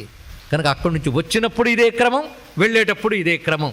ఇది తెలుసుకుంటే సృష్టికి మూలమైన ఆ పంచాక్షరి విద్య, పంచాక్షరి విద్యకు మూలమైన 5 ముఖాలు వాడు, ఆయనకు మూలమైన మహాలింగం, ఇవన్నీ మనస్సులో మనం మెదుల్చుకుంటున్నాం. ఇలా మొట్టమొదటిగా బ్రహ్మ విష్ణువులు శివలింగారాధన నేర్చుకుని వాళ్ళ ద్వారా దేవతలందరూ నేర్చుకున్నారు, వాళ్ళ ద్వారా ఋషులు నేర్చుకున్నారు, వాళ్ళు మనకు నేర్పారు, అదే మనకు లభించింది. కనుక మొట్టమొదటిగా శివలింగార్చన చేసిన వాళ్ళు నమస్కారం చేసుకోవాలి, వాళ్ళే గురువులు కదా. మరి చెప్పుకుందాం. బ్రహ్మ మురారి సురార్చిత లింగం. బ్రహ్మ మురారి అంటే విష్ణువు, సుర అంటే దేవతలు. బ్రహ్మ మురారి సురార్చిత లింగం, ఇది మొదటిది. అయితే ఆ లింగం ఎలా ఉంది? నిర్మల భాసిత శోభిత లింగం. నిర్మలంగా ఉందండి. అంటే ఇందాక చెప్పినట్టు ఏ మాయామాలిన్యాలు దానికి లేవు, స్వచ్ఛంగా ఉన్నది. భాసిత, ప్రకాశిస్తుంది. ప్రకాశం అంటే ఇందాక చెప్పుకున్న జ్యోతి, చైతన్యం. భాసిత. శోభిత, శోభ. శోభ అంటే అర్థం సృష్టిలో ఏది ఎలా ఉండాలో అలా ఉంటే అందం, అవునా లేదా? కన్నులో ఉంటే అందం, కన్ను కాళ్ళలో ఉంటే అసహ్యంగా ఉంటుంది. ఇక్కడ సూర్యుడిలా ఉంటే బాగుంటుంది, అగ్నిలా ఉంటే బాగుంటుంది. కానీ ఏది ఎలా ఉండాలో అలా ఉంటేనే అందం కదా. అది ఎవరు ఏర్పాటు చేశారు చెప్పండి? సూర్యుడిని ఎవరు ఏర్పాటు చేశారు? అగ్నిని ఎవరు ఏర్పాటు చేశారు? పరమాత్మే కదా. కనుక సృష్టికి శోభ ఇచ్చింది ఈ లింగమే. నిర్మల భాసిత శోభిత లింగం, ఎంత అందమైన మాట అండి. ఎవరు అర్చించారో మొదట చెప్పారు, బ్రహ్మ మురారి సురార్చిత లింగం. రెండవది నిర్మల భాసిత శోభిత లింగం. బాగుందండి. ఆ లింగాన్ని పూజిస్తే మాకేమొస్తుంది? జన్మజ దుఃఖ వినాశక లింగం, అది చేస్తుంది. జన్మజ దుఃఖ వినాశక లింగం ఈ పుట్టుకలో పుట్టిన దుఃఖాలన్నీ పోగొడుతుందిట, అంతే కదా. మన దుఃఖాలన్నీ పుట్టుకలోనే అనుభవిస్తున్నాం, ఇవన్నీ పోగొట్టగలిగే శక్తి ఉంది. అంతేకాదు పుట్టుక చావు అనే జబ్బు పోగొట్టే లింగం అది. అందుకే జన్మజ దుఃఖ వినాశక లింగం. అలాంటి లింగము తత్ప్రణమామి. తత్ అనే మాట చాలా విశేషమైనదండి సంస్కృతంలో. మీరు లలితా శాస్త్రంలో కూడా చితిస్తత్పద లక్ష్యార్థ అంటారు. గాయత్రి మంత్రం మొదటి అక్షరమే తత్ సవితుర్వరేణ్యం. తత్ అంటే వేదం దృష్టిలో అదే తత్వమసి మహావాక్యంలో. తత్ అంటే అనిర్వచనీయం. ఎప్పుడైనా అది తత్ అంటే అర్థం అది అండి. అది అనే మాట ఎప్పుడు అంటారండి? ఇది కాకపోతే అది అంటారు, అంతే కదండి. దాని పెద్ద ఆలోచన ఎందుకు? ఇది అని దేన్ని అంటారు? ఏది మీకు కనబడుతుందో దాన్ని ఇది అంటారు. ఏది మీరు చెప్పగలరో దాన్ని ఇది అంటారు. చెప్పలేని దాన్ని ఏమంటారండి? అది తలగొక్కుంటారా లేదా? కనుకనే దేన్ని చెప్పలేక జ్ఞానులు కూడా అది అని ఊరుకుంటారో అదే పరమాత్మ అంటే తెలుసుకోండి ఇక్కడ. కనుక తత్ అంటే అర్థం ఏంటి? మాట కందని వాడు, మనసు కందని వాడు తత్. దీన్ని బట్టి మళ్ళీ ఆ శ్లోకం చెప్పుకోండి. బ్రహ్మ మురారి సురార్చిత లింగం నిర్మల భాసిత శోభిత లింగం జన్మజ దుఃఖ వినాశకలింగం తత్ ప్రణమామి సదాశివలింగం. అది సదాశివలింగం. శివుడు అంటే శుభుడు అని చెప్పాను. ఎప్పుడు శుభుడు ఆయన? ఎప్పుడు? నిన్న, ఇవాళ, రేప. సదా ఎల్లవేళలా సదా శివలింగం నమస్కరిస్తున్నాం. ఒక్క శ్లోకంలో ఇప్పుడు చెప్పిన కథ అంతా ఉందండి. కనుక ఈ శ్లోకం ద్వారా మన మహాలింగానికి ఒక్కసారి నమస్కారం చేసుకుంటున్నాం. దాని తర్వాత లింగ పూజ, పరమాత్మ యొక్క నిరాకారతత్వానికి సంకేతంగా సాకార స్వరూపాలకు మూలంగా ఉన్న లింగ పూజ అక్కడి నుంచి సృష్టి ఎందుకు ప్రారంభించింది. దేవతలందరూ శివారాధన చేశారు, ఋషులు శివారాధన చేశారు.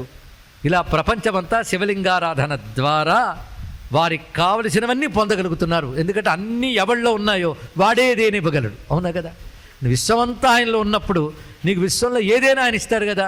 ఇలా ఏర్పడినటువంటి పరమేశ్వరు యొక్క స్వరూపాన్ని మనం ఇవాళ సాక్షాత్కరింపజేసుకున్నాం. అటువంటి మహాశివలింగానికి నమస్కారం చేసుకుంటూ తదనంతర కథలోకి వెళదాం. ఇప్పుడు ఇవాళ కనబడ్డ 3 రూపాలు గుర్తుపెట్టుకోండి. ఈ కాలభైరవుడు ఉన్నాడే, కాలభైరవ. ఏమిటండి ఆ స్వరూపం? ఎక్కడి నుంచి వచ్చాడు ఆయన? కనుబొమల ముడిలోంచి వచ్చాడు. కనుబొమలు ముడి ఎప్పుడు వేస్తారో తెలుసా? కోపం వస్తే వేస్తారు. మన అజ్ఞానంలో కూడా వేస్తాం. మనం వేరే విషయం, ఏదో అర్థం కాకపోయినా విసుగొచ్చినా కనుబొమలు ముడి వేస్తాం. కోపం వస్తేనే కనుబొమలు ముడి పడతాయి. పరమాత్మ కోపం వచ్చింది. ఎందుకు? బ్రహ్మదేవుడు అబద్ధమాడాడు. అంతేకాదు, బ్రహ్మదేవుడు అబద్ధమాడాడని ఆయనకి ఎలా తెలుసు? అది తెలియాలి కదా. నువ్వేం చేస్తున్నా నిన్ను అబ్జర్వ్ చేసేది ఒకటి ఉంది, దాని పేరు కాలం. గుర్తుపెట్టుకో. అది అన్నీ అబ్జర్వ్ చేస్తుంది. దాన్ని టైం అన్నారు. ఐన్స్టైన్ దగ్గరికి వెళ్ళి సృష్టి ఎంత అంటే 3 డైమెన్షనల్ సృష్టి అన్నాడు. ఇక్కడ పొడవు, వెడల్పు, ఎత్తు. టైమ్ ఈజ్ 4th డైమెన్షన్ అన్నాడు మహానుభావుడు. తెలుసు. ఇక్కడ కాలం ఒకటి ఉంది. కాలం ఎలా ఉంటుంది చెప్పండి? చూపించగలరా కాలాన్ని? వాచి చూపిస్తాడు, మీరు కాలం చూపించలేరు. ఇక్కడ వాచి ఆగిపోవచ్చు, కాలం ఆగదు. కానీ కాలం చూపించలేమని లేదనగలరా? చెప్పండి. ఇక్కడ లేదనలో అంటే సృష్టిలోనే కొన్ని ఉన్నాయని ఒప్పుకుంటున్నా కానీ చూపించలేకపోతున్నారు. అలాంటిది వీటికంటే గొప్పవాడైన పరమాత్మని ఉన్నాడుని ఒప్పుకోవాలి కానీ చూపించలేము. తెలుసుకోండి. ఇక్కడ కాలం కంటే గొప్పవాడైనా కానీ కాలానికి లొంగేది ప్రపంచం. కాలాన్ని ప్రపంచాన్ని లొంగ తీసుకునేవాడు పరమేశ్వరుడు. అందుకే ఆయనకు మరో పేరుంది, మహాకాలుడని. కాలానికి కూడా కాలం అయినా అది కాలకాలుడని మరొక పేరండి. ఇక్కడ కాల రూపంలో అన్నీ గమనిస్తాడైనా. కాలం గమనించేదే కాదు, నువ్వు చేసిన దానికి ఫలితం ఇస్తుంది. మీరు తెలిసి తెలియకో విత్తనం నేల మీద పడి చెడిపోతే కొంత కాలానికి అది మొక్క అవుతుంది, కొంత కాలానికి. చూసారా? అంటే వేసింది ఫలంగా రావడానికి కొంత కాలం తీసుకుందా, కాలమే నీకు ఫలం ఇస్తుంది. కనుక ప్రతి జీవులకి వారి కర్మఫలాన్ని ఇచ్చేది కాలం. కాల రూపంలో పరమాత్మ ఇస్తాడు. కనుక పరమాత్మ కాల రూపంలో ఇస్తున్నాడు. అందుకే ఏది జరుగుతున్నా కాలం గమనిస్తోందని మర్చిపోవద్దు. ఆ గమనించే కాలమే సృష్టిని శాసిస్తోందంటే ఆజ్ఞ. శాసనం అంటే ఆజ్ఞ. యోగంలో ఆజ్ఞాచక్రస్థానం భ్రూమధ్యం అని చాలామందికి తెలుసు కదండి. ఆజ్ఞాచక్రస్థానం లలితా శాస్త్రంలో ఆజ్ఞాచక్రాబ్జనలయ, ఆజ్ఞాచక్రస్థానం. పరమేశ్వరుడు ఆజ్ఞాచక్రస్థానం అంటే ప్రపంచాన్ని శాసించే కాలం ఆయన కనుబొమల ముడిలోంచి వచ్చిందంటే స్వామి యొక్క ఆజ్ఞాశక్తి. అందుకే ఒక మాట ఉంది మనకి, శివుడి ఆజ్ఞ లేనిది. అబ్బా, ఎంత తెలుగు మర్చిపోకుండా ఉన్నామండి మనం. శివుడి ఆజ్ఞ లేనిది చీమైనా కొట్టదు. ఎంత గొప్ప మాట. అదే శాస్త్రాల సంగతి నుంచి సామెతలు బతికించుకున్నా మనకి సంస్కృతి బతుకుతుంది. ఇక్కడ శివుని ఆజ్ఞ లేనిది చీమైనా కొట్టదు అంటే సృష్టిలో ప్రతిదీ కాలం మీద నడుస్తుంది. కాలం ఈశ్వరుడి శాసన శక్తి. అది మీరు నేను తయారు చేయలే, అది కనబడుతుంది లోకంలో. కనుక మనం యువకులుగా ఉండిపోదామన్నా ఉండవు, ముసలి వాళ్ళ మీద తీరుతాం. అది కాలం యొక్క శాసనం. అలాంటి కాలం శాసనశక్తి కనుకనే శాసనశక్తి ఆజ్ఞాచక్రంలోంచి వచ్చింది. ఇక్కడ వచ్చి ఏం చేసింది? అబద్ధమైన బ్రహ్మతలను తీసేసింది. ఇక్కడ పైగా మొగలి పువ్వు శివ పూజగా పనికిరాదన్నాడు. దీని అర్థం ఏంటో తెలుసా? మొగలి పువ్వు మానేద్దామని కాదు, అసత్యం ఈశ్వరార్చనకి పనికిరాదు అని అర్థం అండి. అసత్యం భగవదర్చనకి పనికిరాదు, సత్యమే భగవదర్చనకి తగినది. పైగా మొగలి పువ్వునే ఎందుకు చెప్పారంటే, మన పురాణాల్లో సింబాలిజం అని ఉంటుంది, సంకేతవాదం అంటారు. ఈ మధ్య మోడర్న్ పోయిట్రీలో వరల్డ్ వైడ్ రకరకాల విశేషాలు చెప్పాడు. అవన్నీ మన పురాణాల్లో ఉన్నాయి. అయితే మన బుద్ధులు అంత ఎదగలేదు కనుక తెలుసుకోలేకపోతున్నాం. ఎందుకంటే పురాణాలు చెప్తే నిద్రలు వస్తాయి, ఆవలింతలు వస్తాయి. అరే అందుకే మన పురాణాలు ఏకరిక కాలక్షేపగ్రతగా ఇంట్లో నిద్ర పట్టకపోతే అక్కడికి వెళ్ళి పడుకుందాం అన్నట్టుగా తయారయ్యాయి. కానీ ఆలోచిస్తే ఎంత మేధాశక్తి ఉంది. ఇప్పుడు పరిశీలించారు ఇక్కడ ఎంత అద్భుతమైన విషయం. కనుక కాలం యొక్క శక్తి ఎంత గొప్పదో చెప్తున్నాడు పరమేశ్వరుడు. అందుకే ఆ కాలశక్తి వచ్చి అసత్యాన్ని గిల్లిపారేసింది. ఇక్కడ మొగలి పువ్వు ఎప్పుడైనా పడేటప్పుడు మొగలి రేకుని మీరు ఎక్కడి నుంచైనా పైనుంచి వెయ్యండి, ఎలా పడుతుందో తెలుసా? ఇలా ఇలా ఇలా పడుతుంది. అది ఇక్కడ నేరుగా బండ పడినట్టు పడదు, ముద్ద పడినట్టు పడదు, ఇలా ఇలా అవుతుంది. అది అబద్ధంకి సింబల్ట్. అది అసత్యం ఎలా ఉంటుందంటే బయటకు అబద్ధం ఆడతారు కానీ లోపల అది అబద్ధం అని వాడికి తెలుసు, కానీ అటు ఇటు ఊగుతూ ఉంటుంది. అటు ఇటు ఊగడమే అబద్ధం లక్షణం. అదే మొగలు రేకులు చూపించారండి. ఇది తెలుసుకోవాల్సింది ఇక్కడ. కనుక దీన్ని బట్టి మనకు తెలుస్తున్నది ఏంటంటే, మీరు ఎన్ని మంత్రాలు, జపాలు, పూజలు, పునస్కారాలు, యాత్రలు, యజ్ఞాలు, యాగాలు చేసిన అసత్యం లాంటి దుర్గుణాలు ఉంటే ఈశ్వరుడు మెచ్చడు అని దీనిలో కనబడుతున్న అర్థము. ఒక్క కథ చెప్పుకున్నాం కానీ ఎంత జ్ఞానవంతులు దాగి ఉన్నదండి. అది మన పురాణం అంటే, అది హిందువుల గ్రంథాలంటే ఉన్న గొప్పతనం ఇక్కడ. అయితే ఇలా ఒక చోట చెప్తే శ్రద్ధగా విన్న కుర్రవాళ్ళు లేచి ఇది బాగుందండి, కానీ కొన్ని చోట్ల శివలింగ పూజ అంటే ఒకానొక మర్మాంగ పూజగానే వ్యాపించి ఉంది సృష్టిలో అని అవమానకరంగా అనిపిస్తుందండి. దీనికి సమాధానం ఏమిటి అంటే, ఈ కథ విన్నాక ఎవరికి అలా అనిపించదు. కానీ ఆ పరంగా అర్థం చెప్పిన ఇందులో అద్భుతమైన అర్థం ఉంది, తెలుసుకోవాలి. స్వామి వివేకానంద విదేశాలకు వెళ్ళినప్పుడు అక్కడ ఒకరు శివలింగ పూజ గురించి అసహ్యంగా మాట్లాడారు. వెంటనే వివేకానంద కోపంగా లేచాడు. అలా ఉండాలి భారత జాతి, తెలుసుకోండి. ఇక్కడ నా ధర్మాన్ని ఎవడు పన్నెత్తు మాట అన్నా నేను సహించనని స్థితిలో ఉండాలి. అది ఎప్పుడు వస్తుందో తెలుసా? మన పురాణాలను మనం నిద్రపోకుండా విన్నప్పుడు వస్తుంది. ఇక్కడ మనకు రెస్పెక్ట్ ఉన్నప్పుడు వస్తుంది. ఆ ధైర్యం మనకు ఉండాలండి, ఆ నమ్మకం మనకు ఉండాలి. మన ఋషులు అబద్ధాలు రాయరు, మన పురాణాలు అజ్ఞానాలు పుట్టలు కావు, జ్ఞాన నిధులు. అందుకే నాకింకా అంత తెలివితేటలు లేవు కనుక అర్థం చేసుకోలేనండి అన్నా సంతోషిస్తాం, కానీ అర్థం లేదంటే మాత్రం క్షమించని తెలుసుకోండి. వివేకానంద వాళ్ళకి చెప్పాడు ఏమిటి తెలుసా? యజ్ఞం చేసేటప్పుడు యూపస్తంభం అనేది కడతారయ్యా, దానికి సంకేతమే శివలింగం అని చెప్పాడు. అప్పటికి వాళ్ళు ఊరుకున్నారు. కానీ ఇంకా శివలింగం గురించి చెప్పడానికి ఈ మధ్య అనేక రహస్యాలు బయటకు వచ్చాయండి. ఇందాక నేను మీకు మాట వర్ణించాం, ఆపాతాళ నభస్థలాంత, మొత్తం యూనివర్స్ అంతా కలిపి శివలింగాకారంగా ఉంది అని దాని యొక్క అర్థం. సరిగ్గా 20 ఏళ్ల క్రితం యూరోప్కు సంబంధించిన అంతరిక్ష పరిశోధన సంస్థ ఒక శాటిలైట్ ద్వారా యూనివర్స్ని ఫోటో తీసింది, తెలుసా మీకు? మీరు కావాలంటే వెతుక్కోవచ్చు గూగుల్లో. యూనివర్స్ మొత్తాన్ని ఫోటో తీసింది. ఆ యూనివర్స్ షేప్ ఎలా వచ్చింది అంటే, ఈ శ్లోకంలో వర్ణించినట్లుగానే మొత్తం లింగాకారంగా ఉంది. మొత్తం యూనివర్స్ అంతా లింగాకారంగా ఉండడం ఆ శాటిలైట్ తీసిన ఫోటోలో బయటపడ్డ రహస్యం అండి. ఫోటో ఇప్పుడు తీశారు, పురాణం కొన్ని కోట్ల సంవత్సరాల క్రితమే చెప్పింది సత్యాన్ని. దీని అంతటి ఒక్క వాక్యం సంస్కృతంలో చెప్పారండి. ఇప్పుడు వీళ్ళు ఫోటోతో చెప్పిన మాటని సంస్కృతంలో యుగాల క్రితం చెప్పింది మన గ్రంథం. లింగ గర్భం జగత్ సర్వం, లింగ గర్భం జగత్ సర్వం, జగత్తు అంతా లింగంలో ఉంది అన్నాడు. ఇక్కడ చూసారా? సరిగ్గా విజ్ఞాన శాస్త్రం ఇప్పుడు ఏది చెప్పిందో మన వేద శాస్త్రం యుగాల క్రితం అదే చెప్పింది. అందుకే స్వామి వివేకానంద 1893-96 మధ్య కాలంలో అమెరికాలో పర్యటిస్తున్నప్పుడు ఒక మాట అన్నాడు. అదేమిటో తెలుసా? విజ్ఞాన శాస్త్రం అభివృద్ధి చెందుతున్న కొద్దీ హిందూ మతం గొప్పతనం బయటపడుతుంది అని చెప్పాడు మహానుభావుడు. కనుక ఇప్పుడు చెప్పిన ఆపాతాళ నభస్థల అంతా ఒక్క ఫోటోలో ఉందండి. అదేవిధంగా ఇప్పుడు ఇంకొక అర్థంలో లింగాన్ని చెప్పి కథ చెప్తారు. అంటే ఇది ఒక అర్థం, ఇంకొక అర్థం కూడా ఉంది.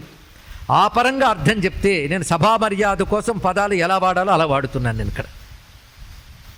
ఒక మనిషి పుట్టకముందు వాడు సూక్ష్మ రూపంలో ఎక్కడుంటాడు? మాతృగర్భంలో ఉంటాడు, తెలుసు అంతే కదా. మాతృగర్భంలోకి వెళ్ళకముందు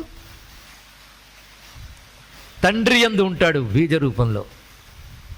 తర్వాత మాతృగర్భంలోకి ప్రవేశిస్తూ రూపం తీసుకుంటాడు. కనుక తండ్రి యందు ముందు ఉన్నాడు, బీజ రూపంలో లీనమై ఉన్నాడు. కానీ సృష్టి బీజ రూపంలో ఎవరి యందు ఉన్నాను ముందు చెప్పుకున్నాం. సృష్టి ఏర్పడకముందు ఎవరి యందు ఉంది? శివుని యందు సృష్టి అంతా ఉన్నది. తర్వాత ప్రకృతి యందు అది ప్రవేశించింది. సరిగ్గా ఈ మాట భగవద్గీతలో తాసాం బ్రహ్మ మహద్యోనిహి అహం బీజప్రదపిత అంటాడు. సరిగ్గా అర్థం చేసుకోండి, అన్వయించుకోండి ఇక్కడ. అలాగ పరమేశ్వరుడు యందు సృష్టి ఉంది అంటే జీవుడు పుట్టకముందు తండ్రి యందు ఉన్నట్టు ప్రపంచమంతా శివుని యందున్నది. తర్వాత ప్రకృతిలోకి ఆయన నుంచి బీజం ప్రవేశించింది. అందుకే ప్రకృతి తల్లి అయ్యింది, పరమేశ్వరుడు తండ్రి అయ్యాడు. ఈ తల్లి తండ్రి అనే తత్వాన్ని లింగముగా పీఠముగా మనం ఆరాధన చేస్తున్నాం. జననీ జనక భావం అండి ఇది ఇక్కడ. జగత్ కారణ భావం, జగత్తి కారణం అంటే the predominant cause, the ultimate cause. దాన్ని మించి మరొకట్లేదు. సర్వ జగత్తుకి కారణమైనది పరమాత్మ, అది ఒప్పుకుంటున్నాం కదా. అందుకే సర్వజగత్తుకి కారణమైన పరమాత్మ ప్రకృతి యందు విశ్వాన్ని వ్యాపింపజేశారు కనుక ప్రకృతిని తల్లిగా, పరమేశ్వరుని పురుషుడుగా, ప్రకృతి పురుషాత్మక తత్వంగా మనం భావన చేస్తున్నాం. ఇదంతా శివలింగ తత్వంలో చెప్తూ లింగము శివునిగా, పీఠము ప్రకృతిగా, ఈ రెండూ కలిపి శివలింగారాధనగా, శివశక్తుల స్వరూపంగా ఆరాధన చేస్తున్నాం. కానీ లింగం అంటేనే శివశక్తుల స్వరూపం, ప్రపంచమే శివశక్తి స్వరూపము. కనుక విశ్వమంతా శివశక్తిమయం, శివశక్తిమయం. ఈ మాట బాగా గుర్తుపెట్టుకోవాల్సింది. అది శివశక్తులు తప్ప మరొకట్లేదు ఈ జగత్తంతా కూడా. కానీ ప్రతి దానిలో శివుడు శక్తి కలిసి ఉంటారు, ప్రతి అణువులో శివుడు శక్తి కలిసి ఉంటారు. శివుడు వేరుగా, శక్తి వేరుగా ఉండవు, రెండూ కలిసి ఉంటాయి. ఆ విషయం తెలుసుకోవాలని శివశక్తుల మధ్య భేదం లేదు. అందుకే అగ్నిలింగంగా ఉన్నవాడు తడిసి ఉన్నాడు అన్నారు కదా, ఆ తడి అమ్మవారండి, ఆ అగ్ని శివుడు. ఈ రెండిటితోనే విశ్వమంతా ఉంది. కానీ ప్రపంచంలో కూడా రెండే ఉన్నాయి, ఒకటి వేడి, ఇంకోటి చలువ. ఇంకేదైనా ఉందా చెప్పండి, రేపు వచ్చి ఆలోచించి చెప్తారా నాకు? ఈ రెండు తప్ప మరొకటి లేదు. ఇది యూనివర్సల్ లా. మన శరీరంలో కూడా రెండు ఉన్నాయి. ఏదో ఒకటి ఉంటే ప్రమాదం, ఒక్క వేడున్న ప్రమాదం, ఒక్క చలుగున్న ప్రమాదం. అంతేకాదు ఆయుర్వేదంలో ఔషధుల గురించి రచిస్తూ ప్రతి ఔషధి అగ్ని సోమాత్మకం అన్నారు. ఇక్కడ సోమం అంటే జలం, ఆర్ద్రత, అగ్ని, ఈ రెండిటితోనూ ఔషధులు ఉంటాయట. అందుకే ఔషధులతో వేడి చలువలు ఇవన్నీ తెలియబడతాయి. మన శరీరం అంతే, ప్రపంచమంతా అణువణువు వేడి చలువ. అందుకు ఈశ్వరతత్వం అగ్నిగా శివుడు, జలముగా అమ్మవారు. అందుకే చల్లని తల్లి ఆవిడ అగ్ని. ఈయన ఇందులో మనకి ఏది కావాలి? అగ్ని కావాలా, జలం కావాలా? కావాలి కదా. కనుక మనకి ఇద్దరు కావాల్సింది ఇక్కడ. అగ్ని సోమాత్మకం, ఒకే పరమాత్మ రెండుగా వ్యక్తమయ్యాడు. ఈ రెండుగా వ్యక్తమైన వాడే శివశక్తి స్వరూపుడు. ఇప్పుడు మనం శివ సాక్షాత్కారం అన్నాం, కానీ శివశక్తి సాక్షాత్కారం అయిందండి ఇక్కడ. శక్తి లేకుండా శివుడు సాక్షాత్కరించడు. ఎందుకంటే సాక్షాత్కరించే శక్తి ఉండాలి ఆయనకి. ఆ పని చేశాడంటే పని చేయగలిగే శక్తి ఉండాలి కదండి. కనుక ఆయన శక్తితో సాక్షాత్కరిస్తాడు. ఆ సాక్షాత్కరించడం 5 మొహాలతో ఉన్నాడు కదా. 5 మొహాలు పేర్లు చెప్పాం మీకు. సజ్జోజాత వామదేవ అఘోర తత్పురుష ఈశాన. 5 సృష్టి, స్థితి, సంహారము, 3 తిరోధానము, అనుగ్రహము. ఈ 5ంటికి ఒక అర్థం ఇవాళ చెప్తాను, మనకు అర్థం రేపు చెప్పుకుందాం. ఒకే రోజు ఎక్కువైతే అన్నప్రాసన నాడు ఆవకాయ పెట్టేట్టుంటుంది చాలు. సృష్టి, స్థితి, సంహారం అందరికి అర్థం అవుతుంది కదా. ఇది ఈశ్వర కృత్యము అంటారు వీటిని. ఎందుకంటే ఇక్కడ ఇంతమంది ఉన్నాం కదా, సృష్టి, స్థితి, సంహారం మనం చేయగలమా? ఆలోచించి చెప్పండి, చేయగలరా? సృష్టిలో ఉన్నామే కానీ సృష్టి చేయలేం. స్థితి మన వల్ల కాదు, సంహారం మన వల్ల కాదు. ఇంకోటి ఉందండి, ఈ సంహరించిందంతా ఎక్కడికి పోతుంది తెలియట్లేదు, అది మరుగుపడుతుంది. మరుగుపడిందంటే నశించిపోయిందా? మళ్ళీ సృష్టిలో బయటకు వస్తుంది, అవునా లేదా? ఈ సాయంత్రం వరకు సూర్యుడు ఏమయ్యాడు? అస్తమించాడు, లయించాడు, కనబడలేదుగా, అదే మరుగు. మళ్ళీ పొద్దున్న వస్తున్నాడా లేదా? అంటే రాత్రి సాయంత్రం లయిస్తున్నాడు, రాత్రి తిరోధానం అవుతున్నాడు, పొద్దున్న మళ్ళీ అనుగ్రహం. అంటే నిన్నటి రోజు ఎలా వచ్చాడో అలాగే వచ్చాడు, అనుసరించి గ్రహించాడు. కనుక సృష్టిలో 5 పనులు జరుగుతున్నాయి. మీలో కూడా జరుగుతున్నాయని నేను చెప్తాను, ఒప్పుకుంటారా? పొద్దున్న లేచారు, సృష్టి. పగల వరకు పనిచేశారు, స్థితి. పడుకున్నారు, లయం. అసలు ఎక్కడున్నారో తెలియదు, మిమ్మల్ని మీరే మర్చిపోయారు, తిరోధానం. మళ్ళీ పొద్దున్న లేచారు. లేచినప్పుడు నా పేరేమిటి అని పక్కవాడిని అడగట్లేదు. అంటే నిన్నటి ఎక్కడి నుంచి అక్కడి నుంచి అనుసరించి గ్రహించారు లేదా అనుగ్రహం. ఇప్పుడు 5 జరుగుతున్నాయో లేదో చెప్పండి. అంటే మీలో 5 జరుగుతున్నాయి, నాలో జరుగుతున్నాయి, ప్రపంచంలో జరుగుతున్నాయి, మైక్రో లెవెల్లో మ్యాక్రో లెవెల్లో కూడా జరుగుతున్నాయి. 5 లేనిది ఏదైనా ఉందా? ఈ 5ంటినే పంచకృత్యములు అంటారు. ఇక్కడ ఈ పంచకృత్యాలు ఒకటి అర్థమైంది. 5 మన చేతుల్లో లేవు కనుకని ఇలా చెప్తుంటే నిద్రపోవచ్చు కూడా. మీరు ఇక్కడ మన చేతుల్లో లేదు, ఏం చేస్తాం? 5 ఎవడి చేతిలో ఉన్నాయంటే లోపల ఉన్నవాడి చేతులు ఉన్నాయి. వాడే మనలో లీనమై ఉన్నాడు. ఎవడు? పరమాత్మ. హిందూ మతంలోకి అందం ఉంది తెలుసా? భగవంతుడు ఎక్కడున్నా అంటే పరలోకమునందు ప్రభు ఉన్నాడు అనరు, అందరిలో ఉన్నాడు అంటారు కదా. కనుక అందరిలోనూ ఈ పనులు చేస్తున్నాడే లేదా? అందరిలో చేస్తున్నాడు, మీలో నాలో అన్నిట్లో ఆయనే చేస్తున్నాడు. ఇక్కడ కానీ పనులన్నీ 5. ఒకటి తెలిపోయి 5 పనులు మనం చేయలేం, ఆయనే చేయగలడు. 5 పనులు సృష్టి, స్థితి, సంహార, తిరోధాన, అనుగ్రహ. 5 చేస్తున్నానని చెప్పడానికి 5 మొహాలతో వచ్చాడు. 5లో ఉన్నాయి చూడండి, అన్ని 5లోనే ఉన్నాయి. అందుకే మీరు ఎంత లెక్క పెట్టుకున్నా ఇదే. ఆ రోజు లేదు, మళ్ళీ దేన్ని కలుపుకోవాల్సిందే. కనుక భగవంతుడు అంతా 5 అయినా అని చెప్పడానికి 5 వేళ్ళు ఇచ్చాడు మనకి. అందుకే ఇది అంతా పంచ ప్రపంచం అని చెప్తున్నాడు ఇక్కడ అంతా. ఈ 5 నుంచి ఏమొచ్చాయి నేను చెప్తాను, ఎంత సముచితంగా సరిపోతాయి చూడండి. సృష్టి సంబంధమైన భూతము భూమి, స్థితికి జలం, జలం లేకపోతే స్థితి లేదు, సంహారానికి అగ్ని, తిరోధానానికి వాయువు. మీరు గమనించండి, తర్వాత నుంచి కనబడవు. తిరోధానానికి వాయువు, అనుగ్రహానికి ఆకాశం, మళ్ళీ అందులోంచి వెళ్ళి తిరిగి వస్తుంది కదా, అనుగ్రహానికి ఆకాశం. కనుక పంచకృత్యములు, పంచముఖాలు, పంచముఖాల నుంచి పంచభూతాలు, పంచభూతాలు తర్వాత వచ్చినవి పంచభూతాలకు ముందే అనుకోవచ్చు. ఈ గుణాల నుంచి శబ్ద, స్పర్శ, రూప, రస, గంధ, టాంజెంట్స్ అంటారు వీటిని. ఇక్కడ ఆకాశం శబ్దం నుంచి వచ్చింది, శబ్దగుణకం ఆకాశం. అదేవిధంగా వాయువు స్పర్శగుణకం, అగ్ని రూపం, జలము రసం, భూమి గంధం. కనుక పంచభూతాలు పంచతన్మాత్రలు అంటారు వీటిని. శబ్ద, స్పర్శ, రూప, రస, గంధ. మీరు లెక్క పెట్టుకుంటూ వెళ్తూ ఉండండి. అవి అనుభవించడానికి మనకు 5 ఉన్నాయి. 5 జ్ఞానేంద్రియాలు, 5 కర్మేంద్రియాలు. ఎన్నయ్యాయి? 10 ఉన్నాయా లేవా? 5 జ్ఞానేంద్రియాలు, 5 కర్మేంద్రియాలు. ఇవి పని చేయడానికి మరొక 5 ఉండాలి. పంచ ప్రాణాలు, అవి లేకపోతే అసలు పని చేయవు. ప్రాణ, అపాన, వ్యాన, ఉదాన, సమాన. ఇప్పుడు ఎన్ని పంచలు చెప్పాను? ఎలా వినాలి అంటే ప్రవచనం అటు ఇటు చూపు తిప్పుకోకుండా పాఠం విన్నంత జాగ్రత్తగా వింటేనే మన ఋషులు ఇచ్చిన జ్ఞానం అర్థమవుతుంది. ఇక్కడ ఎన్ని 5 చెప్పుకున్నాం. ఇప్పుడు పంచముఖాలు పక్కన పెడదాం. పంచభూతాలు, పంచతన్మాత్రలు, పంచ జ్ఞానేంద్రియాలు, పంచ కర్మేంద్రియాలు, పంచ ప్రాణాలు. ఎన్ని అయ్యాయి? 5 మనకు కనబడేదంతా ఇదే. 5 పంచ ప్రపంచం అయింది. ఇక్కడ తెలిసింది కదా. ఈ 5 సారంలో ఈశ్వరుడు ఉన్నాడని తెలియాలంటే 5 ఈశ్వరుడు ఉన్నాడని నిరంతరం గుర్తు చేస్తూ 5 ఈశ్వరుని చూశారనుకోండి, 5 ఈశ్వరుడు రక్షిస్తాడు. ఇంకేం కావాలి ఇక్కడ? ఈ 5 లేనిది ఎక్కడ? మీలో, నాలో, అందరిలో. 5 ఈశ్వరుని చూడు.